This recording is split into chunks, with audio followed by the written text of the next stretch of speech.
আসসালামু আলাইকুম এভরিওয়ান। কি আমার আসল পরিচয় গল্পের প্রথম পর্ব। তো চলো বেশি কথা না বলে গল্প শুরু করা যাক। আমার ছোট বোন চিৎকার করে বলছে আমি নাকি তাকে ধর্ষণ করতে চেয়েছি, আমি নাকি খারাপ আচরণ করেছি তার সাথে, তার প্রমাণ নাকি আমার মামনি। সে সময় মতো না গেলে নাকি আমি তার অনেক বড় ক্ষতি করে ফেলতাম। আমার আম্মু তা খুব সহজে বিশ্বাস করে নিল। কথাগুলো শুনে মনে হচ্ছিল আমি এখনো বেঁচে আছি কেন।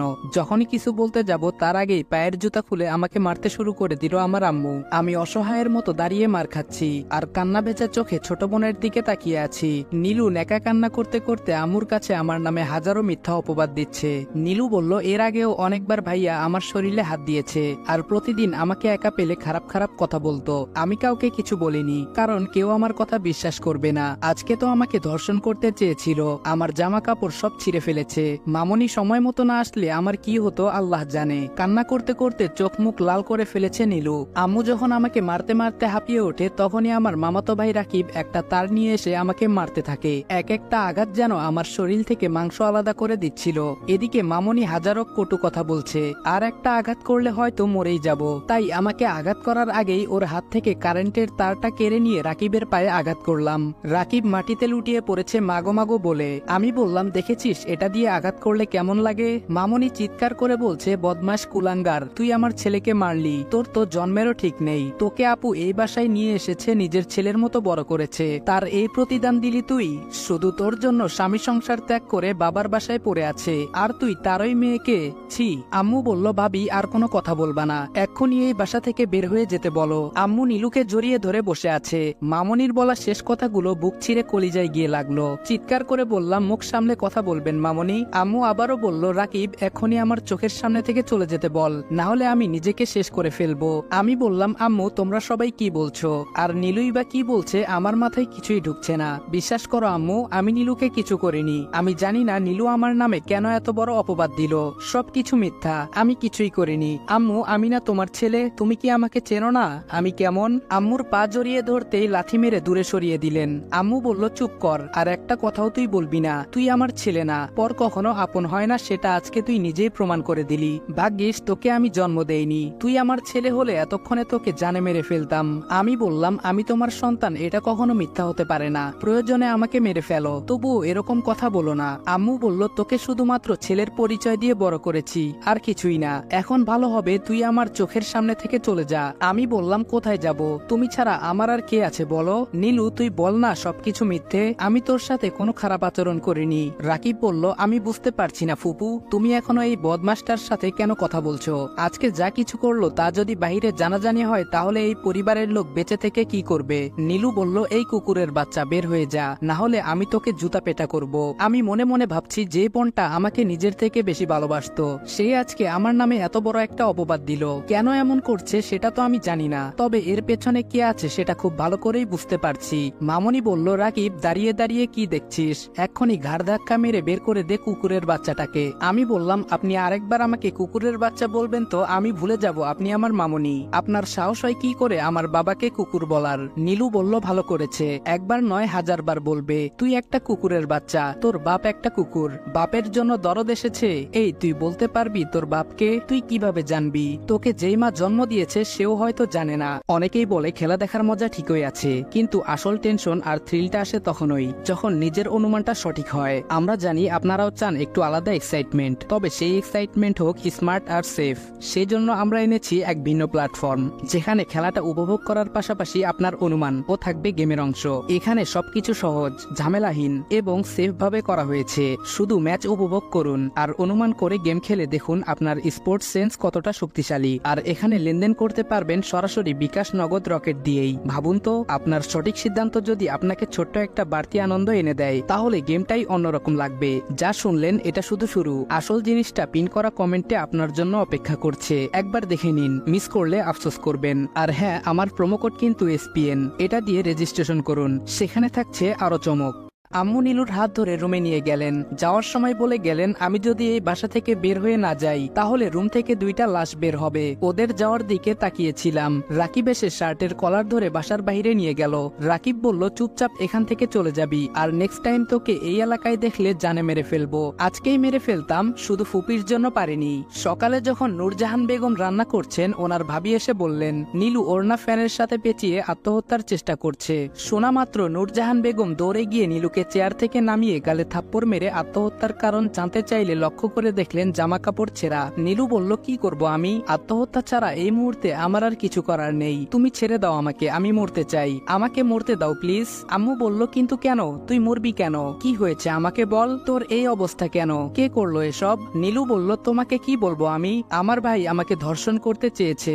সাথে সাথেই আম্মু নীলুর গালে ঠাস করে থাপ্পড় মারলো। আম্মু বলল, তোর সাহস তো কম নয়, ফাজলামি করতে করতে সীমা ছাড়িয়ে গিয়েছিস। মামনি বলল, আপু তুমি নীলুকে কেন মারছো? নীলু যা কিছু বলছে সব সত্যি, আমি নিজের চোখে দেখেছি। সময় মতো আমি না গেলে কি যে হতো। থাক ওসব কথা, তুমি তো আর তোমার ছেলের নামে এসব বিশ্বাস করবে না, তাহলে তোমাকে বলে কি হবে? চিৎকার চেঁচামেচি শুনে নীল তার রুম থেকে চোখ ডলতে ডলতে নীলুর রুমে আসলো। এসে দেখে নীলু কান্না করছে। আম্মু অগ্নি চোখে তার দিকে তাকিয়ে আছে। নীল বলল, আম্মু কি হয়েছে? নীলু তুই কাঁদছিস কেন? রাকিব বলল, দেখেছ আম্মু, ধর্ষকটা কেমন অভিনয় করছে, যেন কিছুই জানে না, নাদান বাচ্চা। নীল বলল, আম্মু কি হয়েছে? আর কিছু বলার আগে নীলু আমার শার্টের কলার চেপে ধরলো। নীলু বলল, আম্মু এই বদমাইশটা আমার সাথে খারাপ আচরণ করেছে, বাকিটা তো আপনারা জানেন। চোখের পানি মুছে হাঁটতে হাঁটতে নদীর তীরে এসে বসে আছি। কিছুক্ষণ আগের কথা ভেবে নীরব হয়ে শুধু কান্না করেই যাচ্ছি। একটা সামান্য মিথ্যে কথা আমার জীবনটা ধ্বংস করে দিল। নীলু কেন এমনটা করলো? কি ক্ষতি করেছি আমি? মামনি সেও তো আমায় তার নিজের ছেলের থেকেও বেশি ভালোবাসতো, তাহলে সে কিভাবে পারলো আমার উপর মিথ্যা বলতে? এই মুহূর্তে এসব নিয়ে আমার তেমন মাথা ব্যথা না থাকলেও এটা জেনে কষ্ট হচ্ছে যে এতদিন যাদেরকে আমি আমার বাবা মা ভাবতাম তারা কেউ আমার কিছুই না। এটা আমি মানতে পারছি না। এসব ভাবতে ভাবতে রাত হয়ে এলো। সারাদিন নদীর তীরে বসেছিলাম। বাসার দিকে হাঁটা শুরু করলাম। আমি জানি আমার আম্মু আমাকে অসম্ভব ভালোবাসে। আমার আম্মুর জান আমি। পৃথিবীর সবকিছু একদিকে আর আমি একদিকে। ছোটবেলায় যখন বলতাম, আম্মু আব্বু কোথায় থাকেন, বাসায় আসে না কেন আম্মু? আম্মু বলতো, বাবাই তোমার আব্বু বিদেশে আছেন, সময় হলে এমনিতেই চলে আসবেন। তখন আমি বলতাম, আচ্ছা আম্মু, আব্বু কি তোমার সাথে কথা বলে? আব্বু দেখতে কেমন? তখন আম্মু বলতো, নীল বেশি বকবক করো না, চুপচাপ থাকতে পারো না? তোমার আব্বু যখন আসবে তখন দেখে নিও তোমার আব্বু দেখতে কেমন। তখন আমি বলতাম, ঠিক আছে, আসলেই দেখবো। 1 বছর পর হঠাৎ করে আম্মু বললেন, আমার আব্বু নাকি রোড অ্যাক্সিডেন্টে মারা গিয়েছেন। বাবার সম্পর্কে এতটুকুই জানি, এর চেয়ে বেশি আমার জানা নেই। বাসার মেন দরজা খোলা দেখে ডাইরেক্ট বাসায় ঢুকে আমার রুমে চলে গেলাম। ফ্রেশ হয়ে দরজা বন্ধ করে শুয়ে আছি। আমি বাসায় আছি, কেউ হয়তো জানে না, আমিও চাই না কেউ জানুক। সবাই ঘুমিয়ে গেলে আম্মুর কাছে যাব, বলবো আমি কিছুই করিনি, সবই মিথ্যা। আমি জানি আম্মু আমার কথা বিশ্বাস করবে। এতদিন নানা ভাই বাসায় ছিলেন না, ছোট খালার বাসায় ঘুরতে গিয়েছিলেন। খবর পেয়ে বাসায় আসলেন। রাত 10টা, বাসায় চেঁচামেচি শুরু হয়েছে। আমি আড়ালে দাঁড়িয়ে আছি, পরিস্থিতি বুঝে সবার সামনে যাব। নানা বললেন, ছেলে ছেলে বলে তো মাথায় তুলে রেখেছিলে, অন্যের পাপের ফলকে মানুষ করার জন্য বিয়ে করতে মানা করে দিলে, শেষ অবধি বিয়েটা হলো। কিন্তু কি হলো, 1 বছর যেতে না যেতে নিজের সংসার নিজেই ভেঙে দিলে। আর যেই ছেলের জন্য সংসারটা ভাঙলে সেই ছেলেই কিনা। ছি, আমার ভাবতেও মেজাজটা খারাপ হয়ে যাচ্ছে। কুত্তাটাকে এখন হাতের কাছে পেলে ওর জন্মের শিক্ষা দিয়ে দিতাম। আমি আগেও বলেছিলাম এত লাই দিও না, এখন দেখেছে তো এর পরিণাম কতটা ভয়াবহ। পর কখনো আপন হয় না। নানা ভাই আম্মুর উপরে রাগ ঝাড়ছে। মামনি বলল, বাদ দেন তো আব্বা, বড় আপু জানতেন নাকি বড় হয়ে কুলাঙ্গারটা শেষ অব্দি এরকম করবে? জানলে তো কখনো এতটা ত্যাগ দিতেন না। কত কিছুই না করলেন, কি দেননি তাকে? যখন যা চেয়েছে তার চেয়ে দ্বিগুণ পেয়েছে। থাক ওসব কথা, এখন তো আর আপদটা বাসায় নেই। আপু ওনার ভুল বুঝতে পেরেছেন, তাই তো ঘাড় ধাক্কা মেরে বের করে দিয়েছেন। নানা ভাই বলল, ওর কপাল ভালো, আমার নাতনির কিছু হয়নি, না হলে খুব খারাপ কিছু হতে পারত। আমাকে নিয়ে আলোচনা চলছে। নীলু নানা ভাইয়ের পাশে বসে আছে। মামনি রাকিব মাঝে মধ্যে নানা ভাইকে উস্কিয়ে দিচ্ছেন আমার বিরুদ্ধে। আম্মু চুপ করে সব শুনে যাচ্ছেন। এত কিছু শোনার পর 2টা বিষয় আমি খুব ভালো করে বুঝতে পারলাম। 1, আমি ছাড়া এই বাসার সবাই জানে আমাকে ছোটবেলায় কুড়িয়ে এনেছিলেন আমার মা। আমি কষ্ট পাবো বলে হয়তো কখনো জানতে দেওয়া হয়নি আমাকে। 2, এই বাসার কেউ চাইছে না আমি এখানে থাকি। আমাকে অতি দ্রুত এখান থেকে চলে যেতে হবে। খুব ভালো করেই আমাকে অপরাধী সাজানো হয়েছে। এখানে 3 জন জড়িত, মামনি, নীলু, রাকিব। শুধুমাত্র এরাই আমার নামে মিথ্যা অপবাদ দিচ্ছেন। আমি আবার আমার রুমে এসে দরজা বন্ধ করে দিলাম, জামা কাপড় গুছিয়ে নিলাম। ফোন অফ ছিল, চার্জে লাগিয়ে অন করতেই স্ক্রিনে ভেসে উঠল, সরি নীল, আমি আর তোমার সাথে সম্পর্ক রাখতে পারবো না, আমাকে মাফ করে দিও, আর কোনোদিন আমার সাথে কন্ট্যাক্ট করার চেষ্টা করবা না, বাই। 4 বছরের রিলেশন, ছোট্ট একটা মেসেজে সব শেষ হয়ে যায় নাকি, কি জানি, মনে হয় ফান করছে, আগেও অনেকবার এমন করেছে। আমি রিপ্লাই করলাম, আমার অপরাধ জানতে পারি? দেখো নিশাত, আমি জানি তুমি আমার সাথে ফান করছো, বিশ্বাস করো আমি এখন কোনো প্রকার ফান করার মুডে নেই, অনেক বড় একটা ঝামেলা হয়ে গিয়েছে, তুমি অনলাইনে আসলে কল দিও, আমি তোমায় সব ক্লিয়ার করে বলবো। এটা লিখে সেন্ড করে দিলাম। 5 মিনিটের মাথায় রিপ্লাই আসলো, আমি মোটেও ফান করছি না, আমি তোমার সাথে সম্পর্ক রাখতে পারবো না, সো ব্রেকআপ। আমি বললাম, আমার অপরাধ কি সেটা জানতে পারি? নিশাত বলল, কেন, তুমি জানো না তোমার অপরাধ কি, নাকি আমাকে বলতে হবে? ছি, লজ্জা শরম বলতে কিছু নেই, এভাবে এত বড় জঘন্য একটা কাজ করতে পারলে তুমি? তোমার যদি এরকম কিছু খেয়াল ছিল তাহলে আমাকে বলতা, আমরা বিয়ে করে নিতাম, না হলে তোমার সাথে রুম ডেট করতাম। তুমি কিভাবে পারলে আপন বোনের সাথে এসব করতে? আমি বললাম, নিশাত তুমিও শেষমেশ আমাকে ভুল বুঝলা? নিশাত বলল, আমি তোমাকে ভুল বুঝিনি, যেটা সত্যি সেটা বললাম। আমি বললাম, তুমি আমার সাথে একবার দেখা করো, সবকিছু ক্লিয়ার হয়ে যাবে, বিশ্বাস করো আমি কিছুই করিনি। নিশাত বলল, এসব জানার পরেও তুমি কিভাবে ভাবলে তোমার সাথে আমি দেখা করব? তাছাড়া আমি তোমার মুখটাও দেখতে চাই না, তোমার নাম শুনলেই না কেমন যেন মনের ভেতর ঘৃণা কাজ করে, আজকে থেকে আমাদের সম্পর্ক এখানেই শেষ। আমি বললাম, সবাই তো ছেড়ে চলে গিয়েছে, তাহলে তুমি থাকবা কেন, তুমিও চলে যাও। বাই দা ওয়ে, দোয়া করি সবসময় ভালো থেকো। মেসেজ সিন হওয়ার পরপরই হোয়াটসঅ্যাপে ব্লক করে দিল, নাম্বারটাও ব্লক লিস্টে রেখে দিল। বাসা থেকে যাওয়ার আগে আম্মুর সাথে দেখা করেছিলাম, উনি বলেছেন আমার মুখ না দেখাতে, আমার জন্য ওনার জীবনে অনেক কিছু হারিয়েছেন, এখন আর কোনো কিছু হারাতে চান না। আম্মুর পায়ে জড়িয়ে ধরে বলেছিলাম, বিশ্বাস করো আম্মু, আমি কোনো কিছুই করিনি। আমার একটা কথাও বিশ্বাস করেননি তিনি। আম্মু বলল, বাসার অন্য কেউ দেখার আগে চুপচাপ বাসা থেকে বের হয়ে যাবি, আমি তোর কেউ না, পর তো পরই, আপনগুলো স্বার্থপর। এই শহরে আর থাকতে চাই না, থাকলে হয়তো দম বন্ধ হয়ে মারা যাব, তাই ট্রেনে উঠে বসলাম, কোথায় যাব জানি না। ট্রিটি এসে টিকিট চাইলে আমি বললাম, সরি আমি তাড়াহুড়ো করে টিকিট কিনতে ভুলে গিয়েছি। ট্রিটি বলল, নো প্রবলেম, ফাইন ভরে দাও তাহলেই হবে। আমি বললাম, জি কত দিতে হবে? ট্রিটি বলল, কোথায় যাবেন? আমি বললাম, ঢাকা। ট্রিটি বলল, ফাইন 300 আর টিকিট 250 টাকা, মোট 550 টাকা দাও। আমি বললাম, সকাল 8টা, কমলাপুর বসে আছি, একে তো কাউকে চিনি না জানি না, কোথায় যাব কি করব কিছুই বুঝতে পারছি না, পেটেও খিদে লেগেছে, পকেটে হাত দিয়ে দেখি মানি ব্যাগ নেই, হয়তো কোনো ভদ্রলোক নিয়ে গিয়েছে। বিকাশে টাকা ছিল কিছু, টাকা তুলে আগে হালকা কিছু খেয়ে নিলাম। হঠাৎ আমার ফোনটা বেজে উঠলো, বের করে দেখি রাহুল কল দিয়েছে, কলটা কেটে দিলাম, ফোন তোলার কোনো ইচ্ছে নেই। হঠাৎ মনে হলো আমার তো একটা ফেসবুক ফ্রেন্ড আছে, অনেকবার বলেছিল ওর বাসায় যাওয়ার জন্য, সময় পাইনি তাই যাওয়া হয়নি। ওর নাম্বার আমার কাছে নেই, শুধু ফেসবুকে কথা হয়। এফবিতে ঢুকতেই দেখলাম সে অ্যাক্টিভ আছে, মেসেজ করতেই রিপ্লাই দিল, কি খবর দোস্ত? আমি বললাম, এই তো ভালো, তুই? সে বলল, ভালো। আমি বললাম, তুই একটু ঢাকায় আসতে পারবি? সে বলল, কেন? আর আমি তো ঢাকায় আছি, মামার বাসায় এসেছি কিছুদিন আগে। আমি বললাম, তাহলে তো ভালোই হলো, তুই অনেকদিন হলো বলছিস তোর বাসায় যেতে, তাই আজকে না জানিয়ে চলে আসলাম, নিয়ে যাবি তো তোর বাসায়? রিফাত বলল, কি বলছিস দোস্ত, তুই ফান করছিস না তো? নীল বলল, আরে আজিব তো, এই দেখ সেলফি তুলে দিলাম, কমলাপুরে বসে আছি আমি। রিফাত বলল, বন্ধু তুই ওখানেই থাক, আমি এক্ষুনি আসছি, আর হ্যাঁ তুই 2টা নোয়াখালীর টিকিট কিনে রাখ, রিফাতের বাসা নোয়াখালী। আমি বললাম, কিন্তু ট্রেন তো বিকেলে, আমরা বরং বাসেই চলে যাব। রিফাত বলল, না মামা, ট্রেনেই যাব, সারাদিন তোকে নিয়ে ঘুরবো আর বিকেলে বাসায় যাব।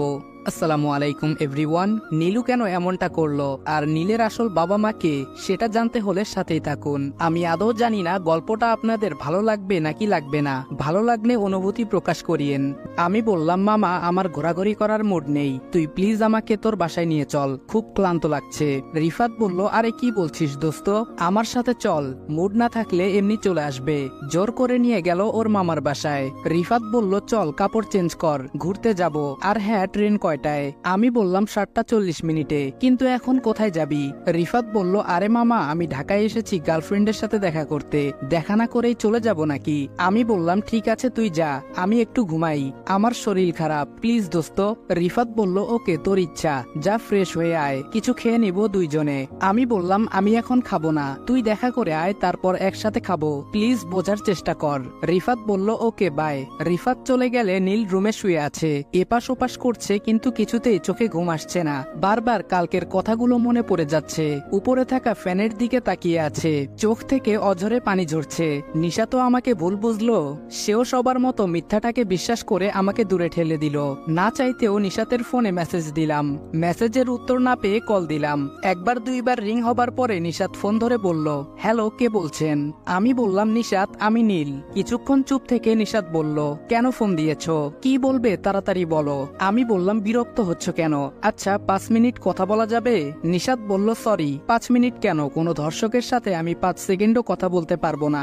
আমি বললাম, 4 বছরে এতটুকু চিনতে পারলে আমাকে। সবার মতো তুমিও আমাকে অবিশ্বাস করছো।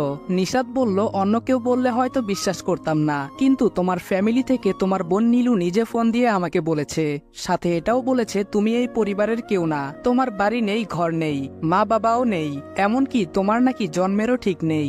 আমি বললাম, আর একটা কথা বললে নীল কি জিনিস সেটা তুমি হারে হারে বুঝতে পারবে। তুমি কি জানো আমার বিষয়ে? নীলু বাচ্চা মেয়ে, তাই কি সব বলে দিয়েছে, তাই বলে তুমি এই কথাগুলো বলবা সেটা কিন্তু আমি মেনে নিব না। নিশাত বলল, এত রাগ দেখায়ও না, আমি ঠিকই বলছি। তুমি বলতে পারবা তোমার বাবাকে? পারবে না। যাদের পরিচয়ে তুমি এত এগিয়ে এসেছো তারাও আজকে তোমার পেছনে নেই, কারণ তুমি একটা বিশ্বাসঘাতক ধর্ষক। ভালোই হয়েছে তোমার আসল চেহারাটা আমি আগে থেকেই জানতে পেরেছি, না হলে পরে আমার অনেক বড় ক্ষতি হতে পারত। আমি বললাম, আমি এই কাজটা করিনি। সবাই যেভাবে আজকে আমার উপরে মিথ্যা অভিযোগ তুলে ধরলে না, সেটা একদিন মিথ্যে প্রমাণিত হবে। বিশেষ করে সেদিন তুমি আফসোস করবে, সেদিন ফিরে পেতে চাইবে আমাকে। নিশাত বলল, ওই চুপ, কি বলছিস এসব? রাখ তোর ফালতু কথা, এসব ফালতু কথা শোনার টাইম নাই। এই বলে নিশাত ফোনটা কেটে দিল। বিকেলে রিফাত আসলে ফ্রেশ হয়ে নোয়াখালীর উদ্দেশ্যে বেরিয়ে গেলাম। রাতেই পৌঁছে গেলাম নোয়াখালীর সোনাইমুড়িতে। ওদের বাসায় গেলাম। ওর বাবা মা জিজ্ঞেস করেছিলেন আমার পরিচয়। রিফাত বলল, ও আমার ফ্রেন্ড, সিলেট থেকে ঘুরতে এসেছে, কিছুদিন থাকবে আমাদের বাসায়। আন্টি বলল, ওহ, তাহলে যা, তোর রুমে নিয়ে যা, আর হ্যাঁ, ফ্রেশ হয়ে আয়, আমি খাবার দিতেছি। রিফাত বলল, রুমে এসে ফ্রেশ হয়ে খাবার খেয়ে ঘুমিয়ে আছি। এপাশ ওপাশ করছি কিন্তু চোখে ঘুম নেই, বারবার আম্মুর কথা মনে পড়ছে। রিফাত বলল, কি রে দোস্ত, তুই ঘুরতে আসলি, তাহলে সব সময় মনমরা হয়ে থাকিস কেন? তোর মুখে কি হাসি খুশি বলতে কিছু নেই? নিশ্চুপ হয়ে শুয়ে আছে নীল। রিফাত বলল, আচ্ছা নীল, সত্যি করে বলতো, তুই কি সত্যি সত্যি ঘুরতে এসেছিস নাকি অন্য কিছু? প্লিজ বল আমায়, কি হয়েছে তোর? আমি বললাম, বলার মতো তেমন কিছু নেই, না হলে অনেক কিছু আছে। আমার গল্পটা শুনলে হয়তো তুইও একটু পর আমাকে ধাক্কা মেরে বের করে দিবি বাসা থেকে। রিফাত বলল, আরে কি বলছিস এসব, বল আমাকে কি হয়েছে। আমি বললাম, বলবো, তার আগে আমাকে তুই এখানে থাকার জন্য একটা কাজ আর একটা বাসা বের করে দে। রিফাত বলল, আরে কাজ করবি কেন, আর আমার বাসায় থাক যত ইচ্ছে, তার আগে এটা বল কি হয়েছে তোর সাথে। সবকিছু শোনার পর রিফাত বলল, আমার মনে হচ্ছে সব চক্রান্ত তোর মামনির, উনি সবকিছু নীলুকে দিয়ে করিয়েছেন। আমি বললাম, আমারও তাই মনে হয়, কিন্তু মামনি আমার সাথে এমনটা কেন করবেন? রিফাত বলল, কি জানি কেন করবে, সেটা তো আমিও জানি না। আমি বললাম, দোস্ত, ছোটবেলা থেকে এখন অব্দি আম্মুকে ছেড়ে আমি কোথাও যাইনি, আমি ওনাকে অসম্ভব ভালোবাসি, খুব মিস করছি রে। রিফাত বলল, তাহলে আন্টিকে ফোন দিয়ে কথা বল আর সবকিছু বুঝিয়ে বল, আমার মনে হয় আন্টি তোকে বুঝবে। আমি বললাম, কি বলবো আমি? নীলু কেন এমনটা করলো আমি তো কিছুই জানি না, তাহলে কি বলবো? আম্মু, আমি কিছু করিনি, সব মিথ্যা, এটা বলবো? আরে এই কথা তো আগেও বলেছি, তখনও কেউ আমাকে বিশ্বাস করেনি, তাহলে এখন কেন করবে? রিফাত বলল, আরে ভাই, মায়ের মন, ছেলে যতই অপরাধ করুক তাকে ক্ষমা করে দেয়, আমার বিশ্বাস আন্টি তোকে ক্ষমা করে দেবে। তোর জন্য আন্টি এত কিছু ত্যাগ দিল, তাহলে তোকে ক্ষমা করতে কেন পারবে না? রিফাতের কথায় আমি আম্মুর নাম্বারে কল দিলাম। অপর পাশ থেকে বলল, হ্যালো, কে? আমি বললাম, আম্মু, আমি নীল। অপর পাশ থেকে বলল, ওহ নীল ভাইয়া, কেমন আছো? ভালো আছো তুমি? মনে হয় নীলু কল রিসিভ করেছে। আমি বললাম, নীলু, কেন এমনটা করলি? কি দোষ করেছিলাম আমি তোর কাছে? নীলু বলল, দোষ তোর নয়, দোষ করেছেন আমার আম্মু, তোর মতো একটা জারজ সন্তানকে এনে নিজের পরিচয়ে বড় করে তুলেছেন। তোর জন্য আমি আমার বাবার ভালোবাসা পাইনি, শুধু তোর জন্য। তোর কি মনে হয় আমি কেন এমনটা করলাম? জানতে চাস কেন করেছি? আমি বললাম, নীলু, আমি না তোর ভাই? তাহলে তোর ভাইকে তুই জারজ বলছিস কিভাবে? আমি না তোর কলিজার ভাই ছিলাম? তাহলে হঠাৎ করে এমনটা কেন করলি? কি করে পারলি তোর ভাইকে মিথ্যা অপবাদ দিতে? নীলু বলল, কারণ জানতে চাইছিস? তাহলে শোন, প্রথমত তোর জন্য ছোটবেলায় আমার আম্মু আব্বুর ডিভোর্স হয়েছে, দ্বিতীয়ত আম্মু তোকে আমার থেকে বেশি ভালোবাসে, আমি কিছু চাইলে এত সহজে দিতে চায় না, আর তোর কিছু চাওয়া লাগে না, তার আগেই আম্মু তোকে সব দিয়ে দিবে। আমি তার আপন মেয়ে, কই আমাকে তো একদিনও মুখে তুলে ভাত খাওয়ায়নি, আর তুই তো আমাদের রক্তের কেউ না, তোকে সব সময় মুখে তুলেই ভাত খাওয়ায়। সেদিন আমার গায়ে গাড়ি অ্যাক্সিডেন্ট হয়েছিল, ভাগ্যিস আমি বেঁচে গিয়েছি। আমার কিছু হয়েছে কিনা তা দেখার আগে আম্মু আমাকে বকা শুরু করে দিল। আমি না বলে কেন বাসা থেকে বের হয়েছি। পরের দিন তোর সামান্য হাত কেটেছিল, পুরো বাসা মাথায় তুলে রেখেছিল আম্মু। তোর কিছু হলে এত ভালোবাসা কোথায় থেকে বের হয় সেটা বুঝি না, আর আমার কিছু হলে হালকা রিয়াক্টও করে না। ঈদে শপিং করতে গেলে আমাকে 10,000 দিলে তোকে 50,000 দেয়। কি জাদুটাই না করেছিলি আমার আম্মুকে। প্রথম প্রথম তো আমি জানতাম তুই আমার আপন ভাই, তাই কিছু বলতাম না, সব হাসি মুখে সহ্য করে নিতাম। যখন শুনলাম তুই একটা জারজ সন্তান, তোকে আমার আম্মু ডাস্টবিন থেকে তুলে এনেছে, আর সেই তোর কারণে আমার আব্বু আম্মুর ডিভোর্স হয়ে গিয়েছে। এখন নাকি আম্মু সব সম্পত্তি তোর নামে লিখে দিবে। যেখানে আমার পাওয়ার কথা 100%, সেখানে আমাকে মাত্র 20% দেবে। এটা আমি কিভাবে মেনে নিব বল? আমার আম্মুর সবকিছুতেই তোর অধিকার, তাহলে আমি কে? এত কিছু জানার পর আমি চুপ থাকি কিভাবে বল? আমি বললাম, নীলু কি বলছিস তুই এগুলো? আমার মাথায় কিছুই ঢুকছে না। তোর সম্পত্তি চাইতো, তুই শুধু আমাকে একবার বলে দেখতি, আমার সবকিছু তোকে দিয়ে দিতাম। তুই আমার মাকে আমার থেকে কেন কেড়ে নিলি? নীলু বলল, ওই কে তোর মা? উনি শুধু আমার মা, আর তুই আমাকে কি দিবি? সবকিছু তো আমারই। আমি বললাম, হ্যাঁ সবই তোর। তুই প্লিজ আমার আম্মুকে আমার কাছে ফিরিয়ে দে। তুই শুধু বল আমি কিছু করিনি। প্লিজ আম্মুকে একবার বল তার ছেলে ধর্ষক নয়। নীলু হেসে বলল, তোর কি মনে হয় আমি এসব গিয়ে আম্মুকে বলবো? আর আম্মু তোকে বাসায় নিয়ে আসবে, সাথে করে সবকিছু তোকে দিয়ে দিবে। অনেক কষ্টে আম্মুর চোখে তোকে খারাপ বানিয়েছি কিসের জন্য? তোকে আবার নিয়ে আসার জন্য? চিন্তা করিস না, তোর জন্য এই বাড়ির দরজা চিরকালের জন্য বন্ধ হয়ে গিয়েছে। তুই চাইলেও আর ফিরে আসতে পারবি না। আমি বললাম, আমার নামে এই অভিযোগটা কিভাবে তুলতে পারলি? একদিন সবকিছুই প্রকাশ হবে, সেদিন কি বলবি? নীলু বলল, কোনোদিন প্রকাশ হবে না, কারণ সবাই মিলে এই প্ল্যানিংটা করেছে। যে প্রকাশ করবে সেই আগে ফেসে যাবে। আমি বললাম, মামনি, রাকিব, নানা ভাই সবাই মিলে প্ল্যান করেছিস? নীলু বলল, আরে হ্যাঁ, শুধু বুড়োটা বাদে। মামনি না বললে তো কখনো জানতেই পারতাম না তুই একটা জারজ। সরি, জারজ নয়, টোকাই। আমি মনে মনে ভাবলাম, ও তার মানে আমি যেটা ভেবেছিলাম সেটাই। নীলুর এক একটা কথা কলিজায় গিয়ে আঘাত করছিল। ওর মুখে জারজ শব্দটা শুনে মাথা বনবন করছিল। আমি চোখের পানি মুছে বললাম, আমি আম্মুর সাথে কথা বলবো, তুই আম্মুর কাছে ফোন দে। নীলু বলল, সেটা সম্ভব নয়, আম্মু এখন ঘুমাচ্ছে, আর আম্মুর সিমটা এখন আমার। সো তুই চাইলেও আর আম্মুর সাথে যোগাযোগ করতে পারবি না। আমি বললাম, তুই কি আমাকে বোকা পেয়েছিস? আমি তোর ভাই, তোর থেকে এক কদম এগিয়ে আছি। এতক্ষণ তুই যা কিছু বলেছিস, মানে আমাদের মধ্যে ফোনে যা কিছু আলাপ হয়েছে, সবকিছু আমার ফোনের মেমোরি কার্ডে রেকর্ড হয়ে আছে। এখন ভালো হবে তুই সবকিছু আগের মতো করে দে, এতে আমি কাউকে কিছু বলবো না। আর যদি তা না হয় তাহলে আমি এই রেকর্ড আম্মুকে শোনাবো। তখন তুই সহকারে মামুনি, রাকিব সবাই রাস্তায় রাস্তায় ঘুরবি, কারণ আম্মু তোদেরকে বাসা থেকে বের করে দিবে। কথাটা শোনা মাত্র নীলুর মাথায় আগুন লেগে গেল। নীলু বলল, তুই যদি সত্যি এই রেকর্ড ডিলিট না করিস তাহলে আমি কি করব নিজেও জানি না। ও হ্যাঁ, তুই এই বাসায় পা রাখার আগে আমি নিজেকে শেষ করে দেব, সাথে আম্মুকেও।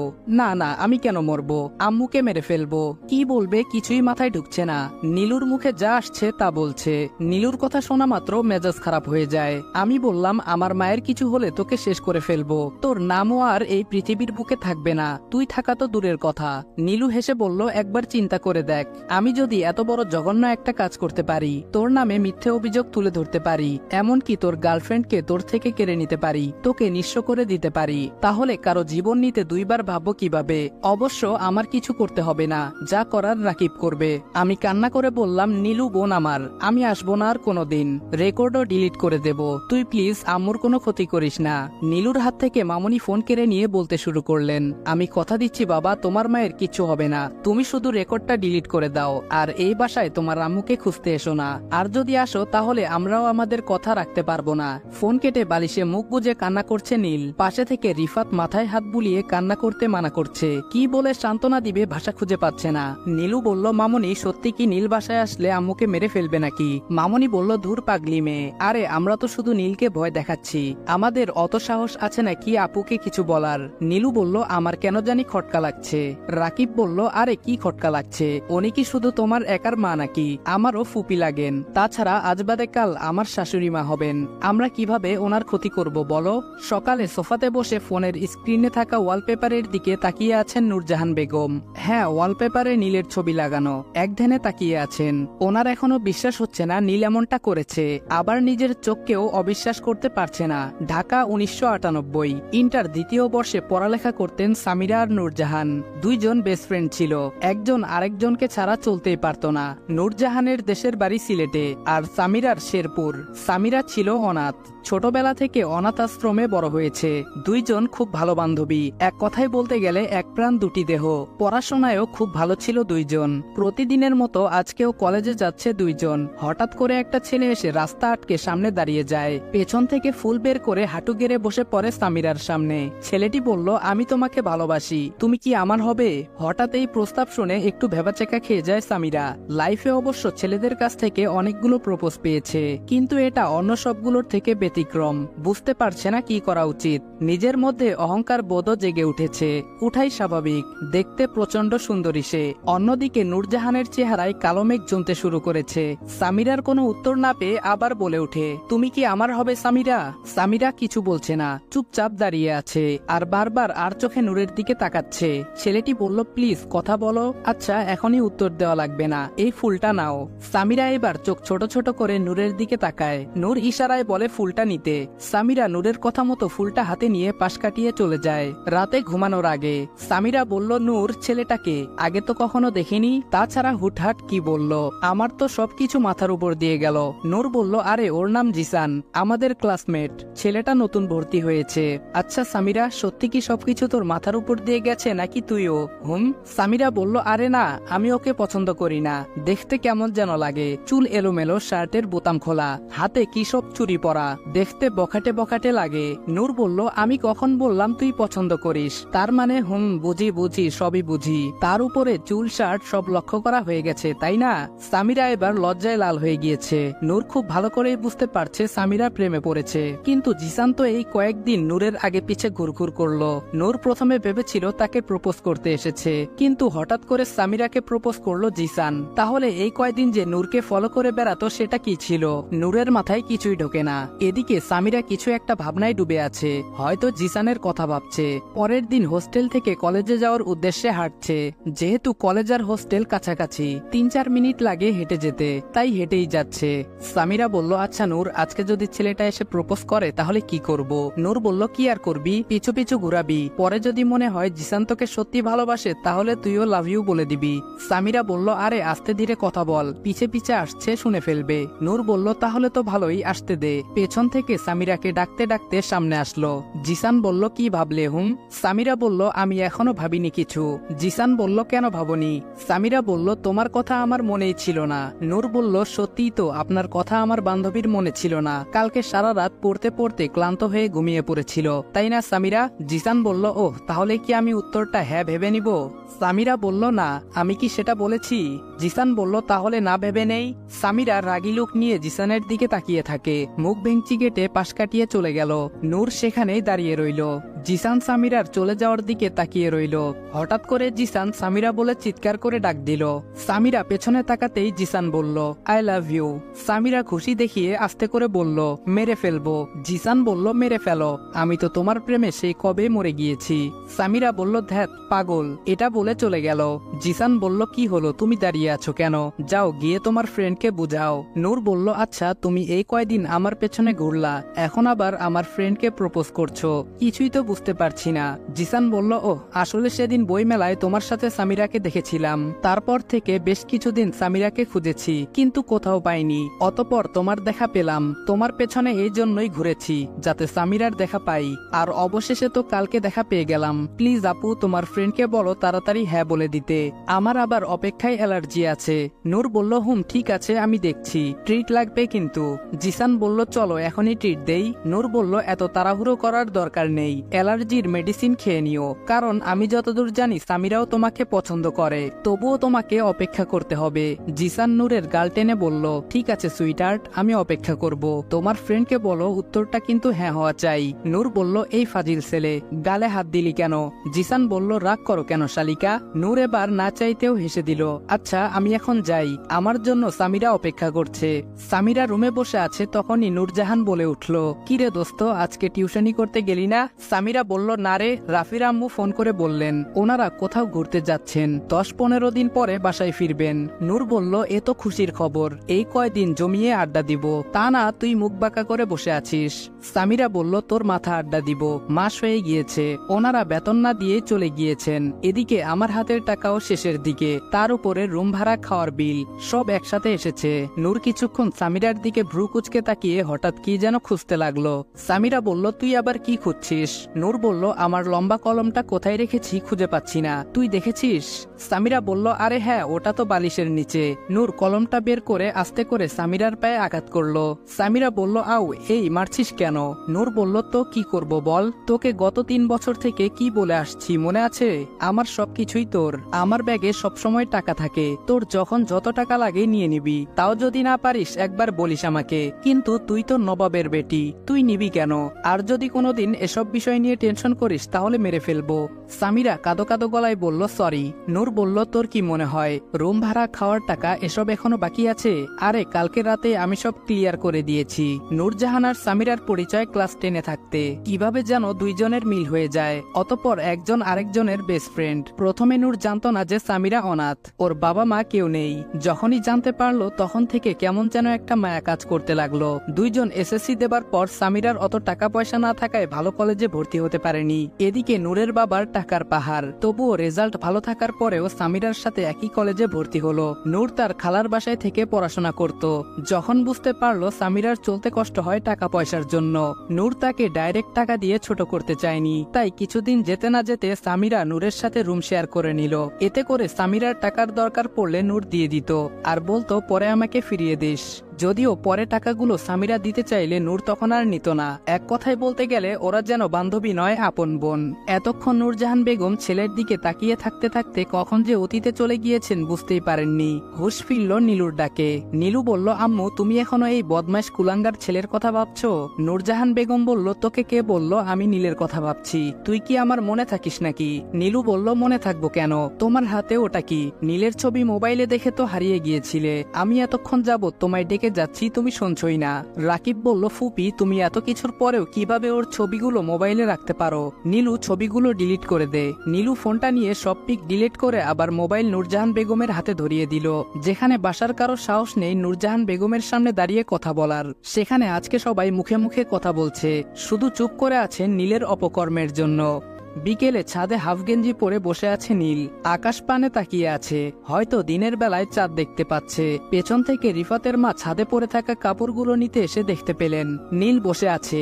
হঠাৎ খেয়াল করলেন নীলের পিঠে কালো দাগ, একটু কাছে গিয়ে দেখতেই চমকে উঠলেন। তিনি আতঙ্কিত হয়ে বললেন, এ কি বাবা, তোমার পিঠে এইগুলো কি, কে মেরেছে তোমায়? নীল বলল, ইয়ে মানে ওটা কিছু নয় আন্টি, কে মারবে আমায়? নীল ভেবাচেকা খেয়ে কি বলবে বুঝতে পারছিল না, সত্য কথাও বলা যাবে না। আন্টি বলল, পুলিশ মেরেছে তোমায়? তুমি কি জেল থেকে এসেছো?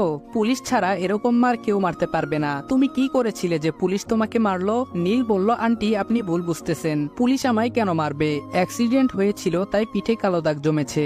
আন্টি আর কিছু না বলে চুপচাপ চলে গেলেন। তিনি দৌড়ে রিফাতের রুমে গিয়ে রিফাতকে বললেন, এই তুই কাকে নিয়ে এসেছিস, সত্যি করে বল, কে ওই নীল, আর ওর পরিচয় কি? রিফাত বলল, কাকে নিয়ে আসবো, তোমাকে বলেছিলাম না ও আমার ফ্রেন্ড, সিলেট থেকে ঘুরতে এসেছে। আন্টি বললেন, আমাকে কি মনে করিস, আমি কিছু বুঝি না? ঘুরতেই যদি আসবে তাহলে কই, আসার পর থেকে তো একবারও বাসা থেকে বের হলো না। আমি জানি ছেলেটা একটা গুন্ডা, আমি দেখেছি ওর পেছনে কালো আঘাত, পুলিশ মেরেছে ওকে, আমার মনে হয় জেল থেকে পালিয়ে এসেছে। আমরা কোনো ঝামেলায় পড়তে চাই না, তুই এক্ষুনি ওকে বাসা থেকে বের করে দে, না হলে আমি পুলিশ ডেকে ধরিয়ে দেব। রিফাত বলল, আম্মু তুমি নীলকে ভুল বুঝতেছো, আসলে হয়েছে। এরপর সবকিছু বলল তার মাকে। শেষে বলল, তাই বিপদে পড়ে এখানে এসেছে, কিছুদিন পর আবার চলে যাবে। আন্টি বলল, তুই সত্যি বলছিস তো? রিফাত বলল, বিশ্বাস না হলে তুমি নিজেই নীলকে বাসা থেকে বের করে দাও। আন্টি বলল, ওহ আচ্ছা, তুই নীলকে নিয়ে আয়, আমরা ওকে নিয়ে ডাক্তারের কাছে যাব। রিফাত বলল, ঠিক আছে। রিফাত ছাদে গিয়ে নীলকে পেছন থেকে ডাক দিল। নীল বলল, কি? রিফাত বলল, নিচে আয়। নীল বলল, কেন? রিফাত বলল, আম্মু তোকে নিয়ে ডাক্তারের কাছে যাবে। নীল বলল, আরে লাগবে না, এমনি ঠিক হয়ে যাবে। রিফাত বলল, থাপ্পড় দিব নাকি আসবি? তুই আমাকে বলিসনি কেন? আজকে 3-4 দিন পার হয়ে গেল। আম্মু না দেখলে তো তুই কাউকে কিছুই বলতি না। নীল বলল, আরে মামা তেমন কিছু না। আচ্ছা ঠিক আছে চল। রিফাত বলল, তুই এমন কেন? নীল বলল, আচ্ছা বাদ দে এসব, আমার জন্য একটা কাজ দেখ প্লিজ। রিফাত বলল, বুঝলাম না, তুই কাজ করবি কেন? তোর কাজের কি দরকার? নীল বলল, আরে আমার কাজ লাগবে, তাছাড়া আমি আমার পড়াশোনা তোদের এখানেই করব, টাকা পয়সারও তো দরকার আছে। রিফাত বলল, কি কাজ জানিস তুই বল, আমি দেখব কি করা যায়। নীল বলল, যে কোনো কাজ দে, আমি পারবো। রিফাত বলল, বলা যতটা সহজ করা ততটা কঠিন, তাছাড়া কাজ না জানলে তোকে কেউ কাজ দেবে না। নীল বলল, এই আমি গাড়ি চালাতে জানি। রিফাত বলল, লাইসেন্স আছে? নীল বলল, না। রিফাত বলল, তাহলে তোকে কে গাড়ি দেবে? নীল বলল, আচ্ছা তবুও তুই দেখ কিছু একটা করা যায় কিনা। আচ্ছা টিউশনই করাতে পারবো।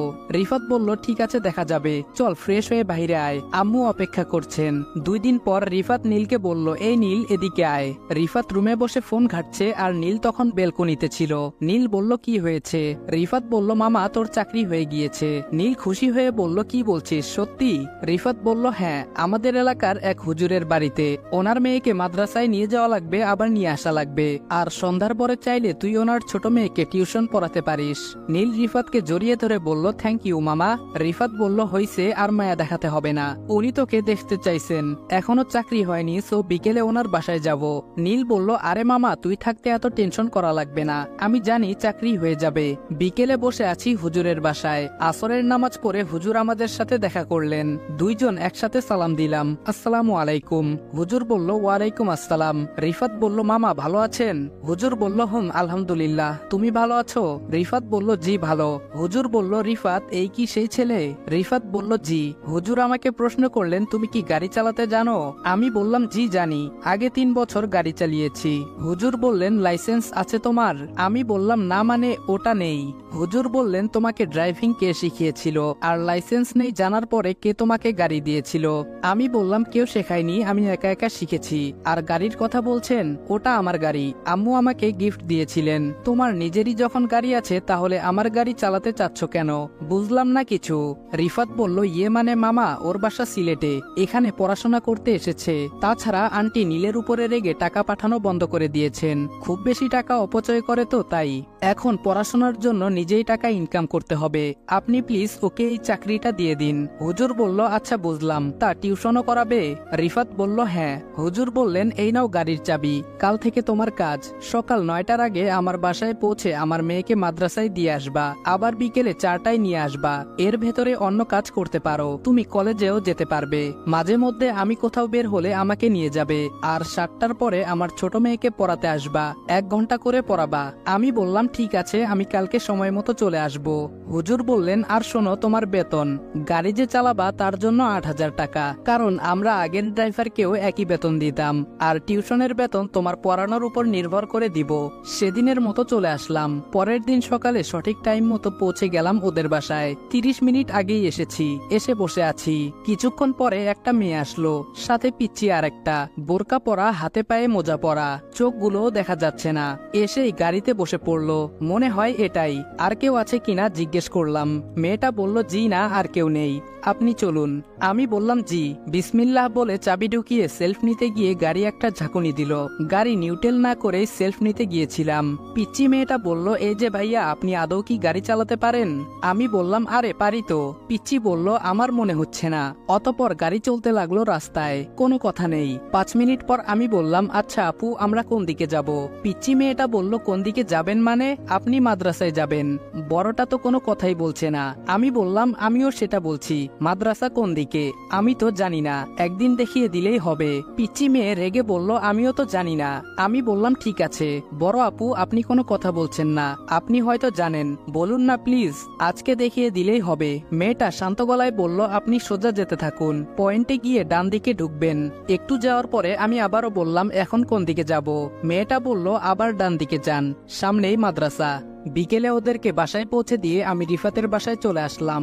ফ্রেশ হয়ে রিফাতের সাথে আড্ডা দিয়ে 7টার আগে আবার ওদের বাসায় চলে গেলাম পিচ্চি মেয়েটাকে পড়াতে। ওহ সরি, ওর নাম সুমাইয়া তাবাসসুম তুবা। তুবাকে পড়াচ্ছিলাম, হঠাৎ করে প্রশ্ন করলো, আচ্ছা স্যার আপনার নাম কি? আমি বললাম, জি আমার নাম নীল। তুবা বলল, শুধুই নীল, লাল নয়? আমি অবাক হয়ে বললাম, মানে? তুবা বলল, মানে আপনার নাম কি শুধুই নীল, আগে পিছে কিছুই নেই? আমি বললাম, অব্র মাহমুদ নীল। তুবা বলল, খুব সুন্দর নাম আপনার, আচ্ছা আপনার আপনার ফ্যামিলিতে কে কে আছেন?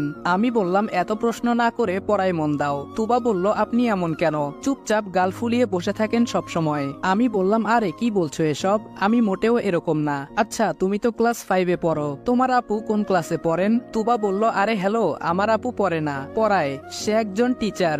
আমি বললাম ওহ, দেখলে তো বোঝা যায় না, ঠিক আছে তুমি পড়ো। এভাবেই বেশ কিছুদিন চলে যায়। এর মধ্যে নীল তুবার সাথে ফ্রি হয়ে যায়, ভাই বোনের মতো কথা বলে।